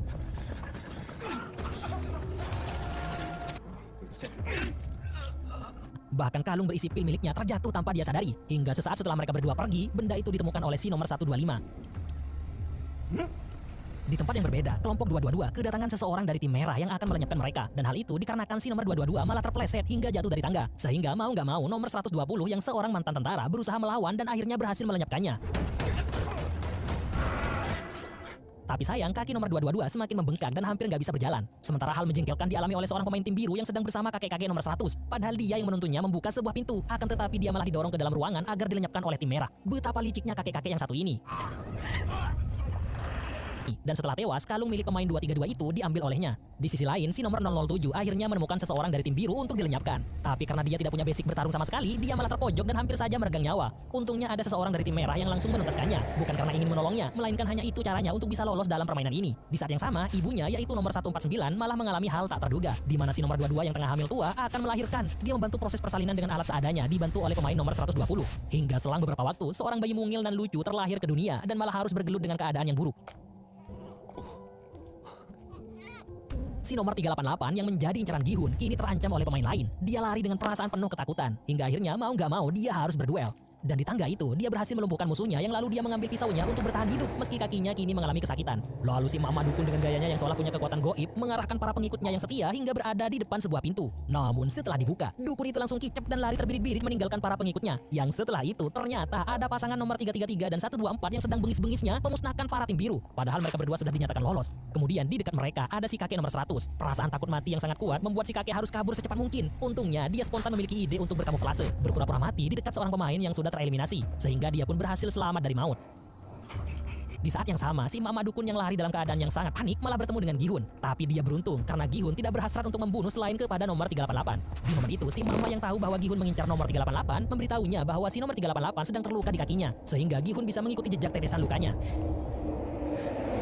Setelah itu, saat si dukun ini kabur lagi dari kejaran tim merah, dia malah menemukan sebuah ruangan yang menuju ke jalan keluar. Tapi ternyata kunci yang harus digunakan berjumlah 3 buah, sehingga dia keluar lagi untuk mendapatkan 2 kunci lainnya. Dan agar tidak kehilangan jejak ke ruangan itu lagi, dia memberi tanda di tembok. Lalu dia menemukan si kakek nomor 100 yang sedang berpura-pura mati untuk mengambil 2 kunci yang dia miliki. Namun alangkah terkejutnya dia saat si kakek menjengkelkan itu malah terbangun. Emak-emak itu pun mengajaknya untuk menuju pintu keluar dengan ekspresi wajahnya yang seolah memiliki kekuatan untuk menemukan ruangan itu. Padahal dia sudah menandainya. Mereka pun akhirnya sampai di sana. Akan tetapi setelah 3 kunci itu membuka pintu keluar, si kakek itu malah mendorong si dukun sembari mengambil 1 kunci dan keluar dari sana seorang diri, meninggalkan emak-emak itu seorang diri. Hingga tak lama kemudian, seorang tim merah nomor 125 datang dengan ekspresi kosongnya. Awalnya dia tidak ada niat membunuh, tapi karena si emak-emak mengejeknya dengan pengecut, pemuda itu emosi dan langsung menikamnya hingga tewas. Di sisi lain, tangisan bayi mengundang seorang tim merah datang ke tempat nomor 222 dan kelompoknya. Si nomor 120 langsung mengambil pisau yang dia bawa dari pemain merah sebelumnya untuk kemudian berduel habis-habisan. Dengan kekuatannya, lagi-lagi dia berhasil melenyapkan 1 lagi dari tim merah, membuat seorang tim merah yang dari tadi mengincarnya juga malah mengurungkan niatnya setelah melihat keganasan nomor 120. Lalu saat menoleh ke belakang, betapa terkejutnya dia saat melihat tulisan keluar dari atas pintu itu. Dia akhirnya menemukan jalan keluarnya. Hatinya yang baik, tidak seperti si kakek nomor 100, membuatnya tidak mau keluar seorang diri tanpa 2 rekannya. Dia lalu berjalan tertatih-tatih setelah perduelan sebelumnya. Dan sesaat setelah memberitahu kabar gembira kepada ibu-ibu nomor 149 dan si nomor 22, tanpa diduga dia ditusuk dari belakang, membuatnya harus pindah ke alam lain. Dan pelakunya tak lain adalah si nomor 333, kekasih dari si nomor 222. Sungguh ironis sekali, setelah pertolongan yang dilakukan oleh nomor 120, dia malah harus meregang nyawa di tangan ayah dari bayi dan ibu yang telah dia selamatkan. Si ibu nomor 149 terpaksa mengambil 3 kunci yang ada di nomor 120 untuk membuka pintu keluar yang tak jauh dari tempat mereka. Sambil membawa bayi, mereka akhirnya menemukannya. Saat itulah anak dari si ibu nomor 149 malah muncul di hadapan mereka dan berniat untuk melenyapkan si gadis nomor 222. Karena dari tadi dia tidak bisa menemukan target yang bisa dia lenyapkan. Sang ibu memintanya untuk melenyapkannya saja karena sebagai seorang ibu dia tidak tega melihat bayi itu nanti tidak punya ibu. Namun si nomor 007 tidak mau jika harus ibunya yang menjadi korban. Dia terus menargetkan si gadis hingga pada akhirnya saat dia akan melakukan eksekusi, tanpa diduga dari belakang ibunya menusuknya dengan tusuk konde miliknya. Namun anak satu-satunya yang dia sayangi itu masih belum meninggal. Dia hanya sekarat di pangkuan sang ibu. Di saat yang sama, Gihun berhasil mengikuti jejak tetesan luka milik si nomor 388 dan terjadi perduelan yang cukup sengit. Namun aura Gihun lebih mengerikan daripada si nomor 388 hingga akhirnya Gihun mendominasi pertarungan dan berakhir dengan kematian si nomor 388.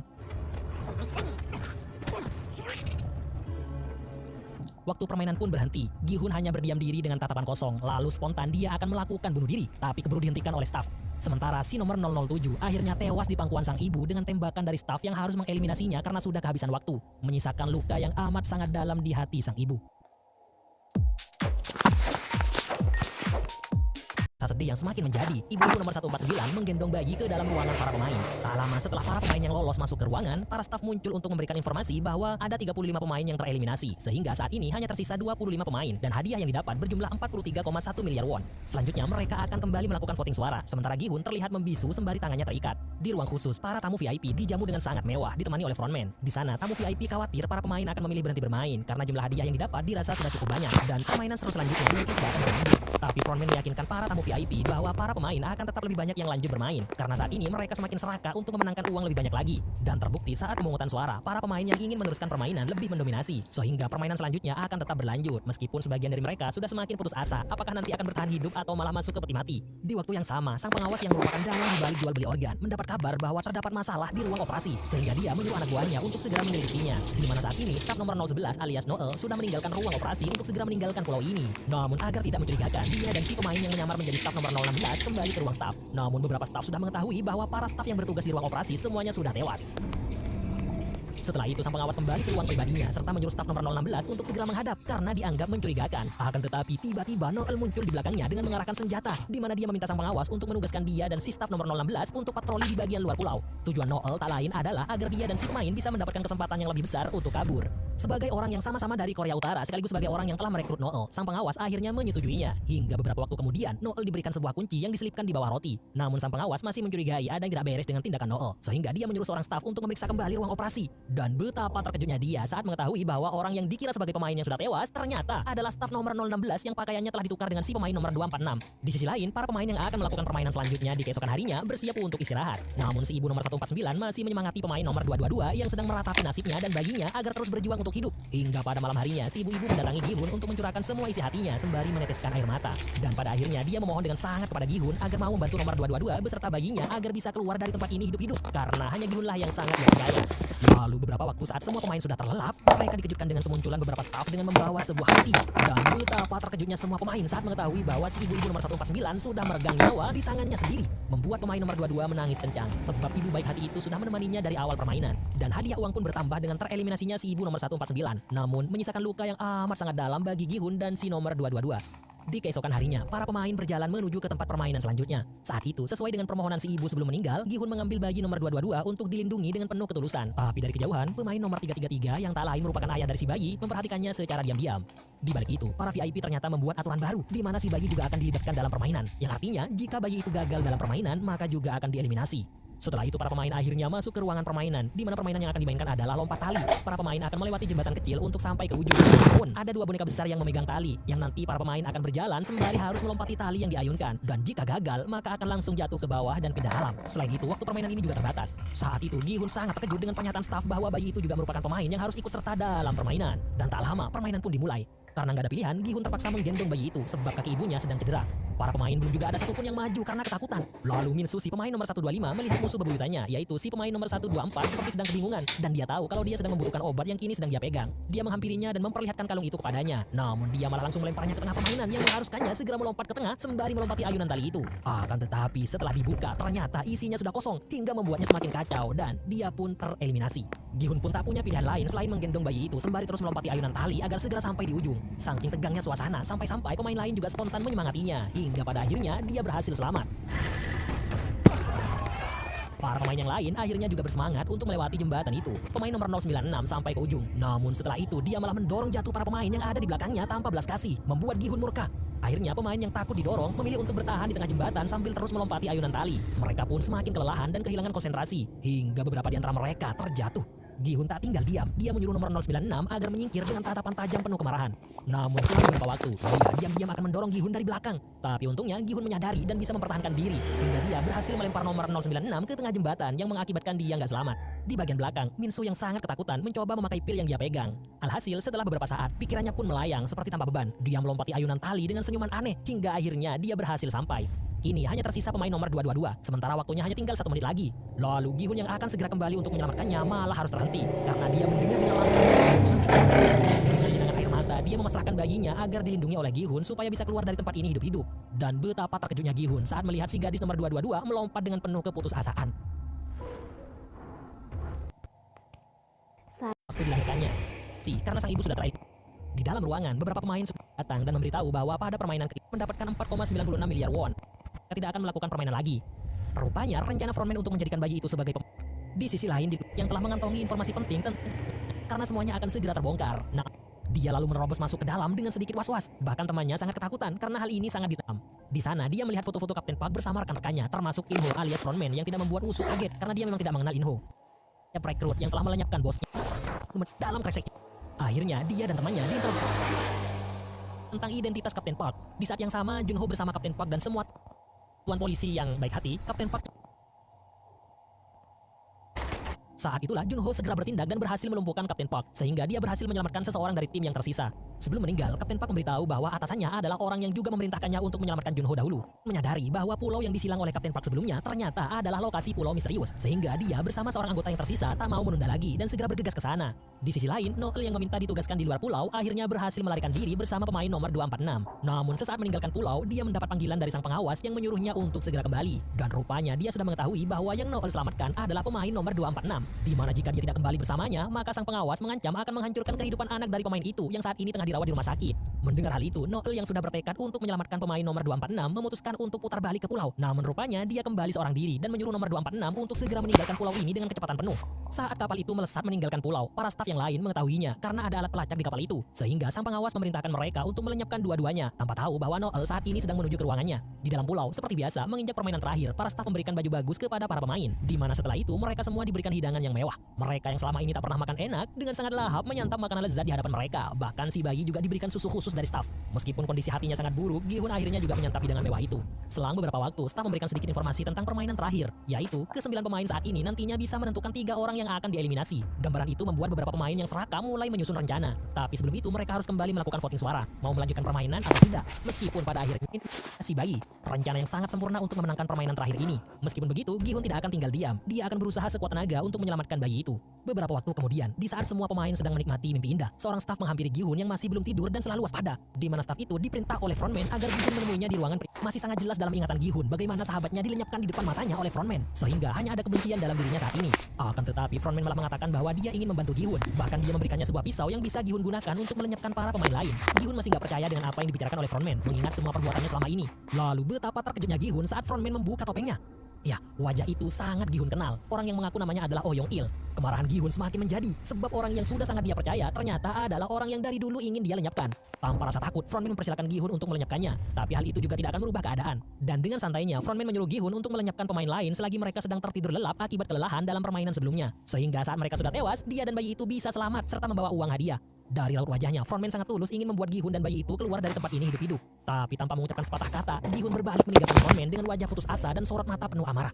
Perlahan namun pasti, Gi-hun mencoba mendekati kakek-kakek nomor 100 yang sedang tidur nyenyak banget. Dia lalu mendekatkan pisau itu ke lehernya dengan sedikit keraguan namun penuh emosi. Saat itu dia malah teringat Kang Sebok, pemain nomor 067 yang tewas di permainan yang diikuti Gi-hun pertama kali. Seolah dia berkata kepada Gi-hun agar jangan melakukan hal mengerikan itu, hingga dia pun mengurungkan niatnya. Sementara saat itu frontman alias Inho sudah berharap Gi-hun akan segera mengakhiri ini semua. Yang saat itu secara spontan dia malah teringat kejadian di masa lalu, di mana saat itu dia juga merupakan salah satu pemain dan posisinya sama seperti Gi-hun saat ini, yaitu malam sebelum permainan terakhir. Dia dipanggil oleh pemimpin permainan saat itu yang tak lain adalah kakek Oh Il-nam. Dia memberikan Inho pisau agar segera mengakhiri permainan dan Inho melakukan itu dengan baik hingga dia menjadi pemenangnya saat itu. Namun Gi-hun berbeda. Meskipun dia mendapatkan kesempatan itu, tapi hatinya benar-benar tulus sehingga Inho sedikit memiliki simpati terhadap Gi-hun walaupun dia masih terikat dengan statusnya sebagai frontman. Di keesokan harinya, permainan terakhir akhirnya akan dilangsungkan. Semua pemain memasuki ruangan yang di dalamnya terdapat 3 bangunan tinggi yang berbentuk kotak, segitiga, dan lingkaran.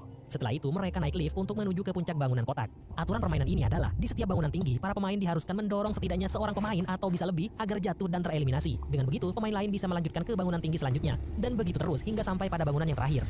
7 pemain ini sudah sepakat akan menargetkan Gi-hun, si bayi, dan Min-su di setiap bangunan, sehingga mereka bisa memenangkan permainan ini dengan selamat. Namun sebelum itu, pemain harus menekan tombol yang ada di tengah untuk memulai permainan. Sekaligus waktu permainan selama 15 menit mulai berjalan. Tapi jika tidak ditekan, meskipun ada pemain yang jatuh, maka tidak akan dihitung. Yang pertama, mereka semua setuju untuk mengeliminasi si bayi terlebih dahulu. Akan tetapi si nomor 333 yang tak lain adalah ayah biologisnya mencoba untuk mengalihkan pandangan mereka kepada seseorang yang mungkin lebih cocok untuk dieliminasi terlebih dahulu. Dia tak lain adalah si nomor 125, Min-su. Namun mereka takut untuk mendorongnya, khawatir akan terjadi hal yang tidak diinginkan. Lalu dengan santuinya si nomor 333 langsung mengambil tiang yang ada di tengah dan menggunakannya untuk mendorong Min-su. 미안해요. Pemain polos itu pun akhirnya dipertemukan dengan malaikat maut. Selang beberapa waktu, muncul sebuah titian yang bisa digunakan pemain untuk berjalan ke bangunan kedua. Perlahan namun pasti, Gi-hun berjalan di urutan terakhir, di mana pemain lain sudah memandanginya dengan penuh kejahatan. Saat si kakek nomor 100 akan menekan tombol mulai, dia dihentikan oleh nomor 333 yang menyarankan agar memisahkan Gi-hun terlebih dahulu dengan si bayi, di mana si nomor 333 ini rupanya memiliki rencana sendiri yang kemungkinan ada rasa ingin menyelamatkan bayinya. Semua pemain pun bergantian merayu Gi-hun agar menyerahkan bayi itu, meskipun takkan mungkin diserahkan. Di balik itu, pemain 353 sudah menarik tiang yang lalu akan dia gunakan untuk mendorong bayi yang digendong Gi-hun. Saat itulah tombol pun ditekan oleh nomor 203. Gi-hun malah menantangnya agar mendorongnya sekalian dengan bayi itu, dan itulah yang diharapkan oleh si nomor 203. Tapi hal itu ternyata membuat si nomor 353 ketakutan, khawatir selanjutnya dia yang akan menjadi tumbal setelah mendengarkan kata-kata mantap dari Gi-hun. Akan tetapi pria nomor 203 yang terlihat paling kuat terus memaksanya hingga terjadi percekcokan. Saat itu si nomor 333 menyarankan agar mereka switch saja untuk menentukan siapa yang akan mendorong Gi-hun. Pemain nomor 336 lah yang akhirnya mendapatkan tugas untuk mendorong Gi-hun. Namun si nomor 333 akan mencoba untuk mengambil bayi itu dari tangan Gi-hun. Bahkan mereka juga mencoba merayu Gi-hun dengan menawarkan undian yang adil nantinya jika Gi-hun mau bekerja sama. Namun Gi-hun tak percaya begitu saja. Dan benar saja, nomor 336 tiba-tiba langsung memeluknya dengan erat agar bayinya bisa diambil sekaligus mendorong Gi-hun. Dalam kondisi terdesak itulah, Gi-hun mengambil pisau dari frontman dan memotong ikatan 336 hingga dia berhasil menjadi tawanan Gi-hun. Tatap iklan ini dan Yang bersiap dengan tongkatnya, namun siapa sangka dia malah mendorong si nomor 336. Semua orang terkejut dengan kejadian itu yang bahkan membuat para VIP semakin bersemangat menonton. Gi-hun awalnya tidak percaya bahwa pemuda ini akan berpihak kepadanya, hingga saat dia mengatakan bahwa dia adalah ayah dari bayi itu, membuat Gi-hun terkejut dan hampir gak percaya. Dia hanya terdiam dan waspada, khawatir akan terjadi hal yang tak terduga. Di kubu sebelah yang merasa tak bisa mengalahkan Gi-hun dan si nomor 333 langsung berinisiatif menghajar nomor 039 yang dianggap paling lemah. Hal itu dilakukan ternyata untuk dibuat jaminan agar Gi-hun mau bekerja sama dengan mereka yang nantinya dia akan digunakan sebagai tumbal di bangunan selanjutnya. Dengan begitu mereka akan berhasil memenangkan permainan ini. Akan tetapi melihat ketidakberdayaan dan kemalasan si nomor 039 membuat Gi-hun marah dan malah ingin menolongnya. Hal itu jelas membuat ketiga pemain itu kecewa dengan Gi-hun hingga mereka pun langsung menyerang. Hanya melihat kejadian menegangkan itu dengan penuh ketakutan. Dia yang merasa terpojok semakin berucap gak jelas dan terbata-bata hanya demi mendapatkan kepercayaan. Namun sayang si nomor 333 yang sudah muak dengannya langsung mendorongnya sekuat tenaga. Akhirnya si kakek menjengkelkan itu pun meninggalkan dunia ini membawa dosa yang amat sangat besar. Mau dijadikan tumbal yang menguntungkan pemain lain. Hal itu membuat si nomor 333 ketakutan. Padahal dia sudah merasa aman. Kini tinggal dia, Gi-hun dan Pulau. Saat itu sikap tenang. Tujuan utama sang pengawas menghapusnya ternyata dia mengatakan mendapat serangan mendadak yang kekalahan yang tak terelakkan. Bahkan Noel di One Prom aja bisa bikin game kamu sendiri. Tinggal ketik satu ide, langsung jadi sesuatu yang bisa kamu main. Untuk Noel sebelum dieksekusi. Ruangan rahasia yang terkunci di bagian bawah. Di saat yang sama, saat Junho sudah hampir dekat dengan pulau, saat itu juga pemain nomor 246 yang kabur malah terkejar oleh para staf yang langsung menembakinya bertubi-tubi sambil terus mengejarnya. Nomor 2 adalah seorang staf. Namun saat di permainan terakhir, Gi-hun terjah penuh kebencian. Dari awal, Gi-hun memang sudah mau menyerahkan hidupnya demi bayi itu. Dalam hatinya, dia ingin menyerahkan bayi itu. Namun melihat gelagat si nomor 333 yang sepertinya ingin mengeliminasi Gi-hun 333. Oleh karena itulah, Gi-hun harus melawannya terus didesak kawat bangunan sebelumnya. Akan tetapi, Gi-hun yang tahu niat buruk pemuda itu secara diam-diam mengambil pisaunya. Dan saat jembatan akan segera tertarik penuh, dia berlari dan melompat ke bangunan terakhir. Perkelahian pun tak dapat dihindari. Gi-hun dengan kekuatan penuhnya berhasil menjatuhkan tongkat yang dibuat senjata oleh si nomor 333 hingga bahkan berhasil memojokkannya. Namun tanpa diduga, dia malah mengambil bayi itu dan mengancam akan melemparnya jika Gi-hun tidak mau melemparkan pisaunya. Khawatir pada si bayi, Gi-hun pun dengan cepat melemparnya. Saat itulah bayi itu dia lepas untuk segera mengambil pisau itu. Sementara Gi-hun menggunakan jas hitamnya untuk mengcounter serangan meskipun masih tetap saja terkena sabetan. Lalu saat adu kekuatan, Gi-hun terpaksa menarik pemuda itu dan malah ikut tertarik. Posisi nomor 333 berada di ambang kematian bergantung pada jas milik Gi-hun. Sementara Gi-hun ternyata tetap tidak melepasnya. Namun jas itu malah robek hingga si nomor 333 harus terjun ke bawah. Kini tinggal Gi-hun dan si bayi di atas bangunan terakhir. Akan tetapi karena saking serius dan fokusnya pada perduelan sampai tombol permainan pun tidak ditekan. Alhasil tereliminasinya si nomor 333 tidak ada pengaruhnya pada permainan di bangunan terakhir ini. Sekarang keputusan ada di tangan Gi-hun. Dia bisa dengan mudah memenangkan permainan ini dengan mengeliminasi si bayi. Perlahan dia berjalan menghampiri bayi itu sembari menekan tombol permainan. Para VIP sudah menyangka bahwa Gi-hun adalah masterpiece karena sudah memenangkan permainan ini 2 kali. Namun wajah Gi-hun menyiratkan kepasrahan dan harapan yang besar dengan diselimuti hati yang kosong, menanggung dosa yang amat sangat besar. Dan tanpa disangka dia meletakkan bayi itu dan menjatuhkan dirinya meninggalkan bayi itu sendirian di bangunan terakhir, tempat yang paling ingin diraih oleh pemain lain. Di saat yang sama, Noel yang awalnya ingin mengakhiri hidupnya karena merasa sudah tidak punya tujuan hidup, mengurungkan niatnya setelah melihat apa yang dilakukan oleh Gi-hun. Bersamaan dengan itu juga, kapal besar penjaga pantai sudah mulai sampai ke pulau setelah dihubungi oleh Junho sebelumnya. Dan saat ini juga permainan pun berakhir sepenuhnya. Inho alias frontman memerintahkan untuk bersiap melakukan evakuasi total. Lalu dia mulai menekan tombol untuk mengaktifkan bom yang akan meluluh lantahkan semua tempat ini dalam waktu 30 menit. Junho yang baru saja sampai dan dia akan naik malah harus mendapati tempat ini akan hancur. Tapi dia tetap berusaha untuk menemukan kakaknya yang tak lain adalah Inho sang frontman. Sebelum pergi meninggalkan tempat ini, Inho mendatangi jasad Gi-hun dengan tatapan serius, seolah mengatakan tekadnya akan Inho perjuangkan. Di saat yang sama, saat Junho sampai di ruangan frontman, si frontman sudah berada di bangunan terakhir untuk mengambil si bayi. Saat itulah Junho akhirnya berhadapan langsung dengan Inho. Hanya beberapa detik saja, Inho langsung berbalik pergi meninggalkan Junho tanpa sepatah kata pun, meninggalkan teka-teki yang tak kunjung terungkap. Mengapa Inho melakukan ini semua, bahkan terus menghindari adiknya sendiri? Junho pun mau gak mau harus segera keluar dari tempat ini. Sesaat setelah semua staf dan para VIP keluar meninggalkan pulau yang dipenuhi kabut itu, tempat yang penuh dengan kenangan pahit itu pun meledak, menghancurkan semuanya, termasuk Gi-hun, sang pemain terhebat sepanjang masa. Dan tak pernah ada yang bisa mengungkap permainan maut itu. Setengah tahun kemudian, kehidupan pemain 246 yang selamat berjalan lebih baik. Putrinya juga akhirnya sembuh setelah menjalani operasi. Noel yang telah menyelamatkannya kini memulai hidup baru dan meninggalkan masa lalu kelamnya. Dia menatap putri dari nomor 246 dengan penuh harapan, berharap dia kelak tumbuh menjadi anak yang baik. Setelah itu, tiba-tiba dia mendapatkan telepon dari Biro Jasa Transmigrasi bahwa dia telah menemukan anak yang sama. Pria dari Biro Jasa Transmigrasi bersama dengan ibu sahabat Gi-hun sedang menunggu seorang ibu-ibu yang ternyata adalah ibu dari Kang Se-byok, seorang gadis yang tewas pada permainan pertama. Di mana kedatangannya ke sini sesuai dengan janji Gi-hun, yaitu mempertemukan sang ibu dengan anaknya yang tak lain adalah adik dari Se-byok, yang sejak Se-byok meninggal dia dipasrahkan oleh Gi-hun kepada ibu Sang-woo, sahabatnya. Rupanya pria dari Biro Jasa Transmigrasi yang awalnya terlihat seperti seorang penipu, ternyata adalah orang yang bertanggung jawab. Di tempat lain, sesosok pria tengah masuk ke kamar Gi-hun dan mengambil semua uang miliknya. Keesokan harinya, Choi Woo-suk keluar dari penjara setelah dikurung selama 6 bulan akibat menerobos dan merusak rumah orang yang tak lain adalah milik Kapten Park, hingga bahkan mengacau di kantor polisi hanya demi menyelamatkan Junho. Setelah itu, Woo-suk dan temannya berhenti di penginapan milik Gi-hun dan saat ini Woo-suknya yang telah mengambil uang itu. Jawabannya ada di Los Angeles, Amerika. Sebuah mobil hitam berhenti di depan sebuah rumah. Saat pintu dibuka, ternyata adalah seorang gadis yang beranjak dewasa yang tak lain adalah putri dari Song Gi-hun, dan pria berjas itu tak lain adalah In-ho. Kedatangannya ke sini adalah untuk mengantarkan sebuah bingkisan yang berisi barang-barang milik Gi-hun sekaligus mengabarkan bahwa dia sudah meninggal dunia. Gayong, sang anak yang awalnya marah saat mendengar nama Gi-hun karena tak pernah lagi menghubunginya, tiba-tiba langsung tersentak mendengar berita duka itu. Dalam hati kecilnya, dia sangat merindukan sang ayah yang amat sangat ia sayangi. Setelah In-ho pergi, Gayong membuka kotak itu yang ternyata berisi baju nomor 456 milik Gi-hun dan sebuah kartu ATM atas nama Song Gi-hun yang berisi uang terakhir Gi-hun. In-ho melihat dua orang yang sedang memainkan janji, mengatakan bahwa permainan itu akan tetap eksis dan akan terus berlanjut di berbagai penjuru dunia selama masih ada orang yang putus asa dengan kehidupannya dan ingin mendapatkan uang secara instan. Di akhir cerita, Junho sangat terkejut saat masuk ke apartemennya dan menemukan sesosok bayi mungil tengah berada di sana dengan baju pemain nomor 222 serta sebuah amplop hitam yang setelah dibuka ternyata adalah kartu ATM atas nama Hwang Junho. Setelah dicek di mesin ATM, jumlahnya ternyata adalah 45,6 miliar won, di mana uang itu adalah uang hadiah di permainan yang dimenangkan oleh si bayi nomor 222. In-ho ingin adiknya yaitu Junho merawat si bayi dengan uang itu.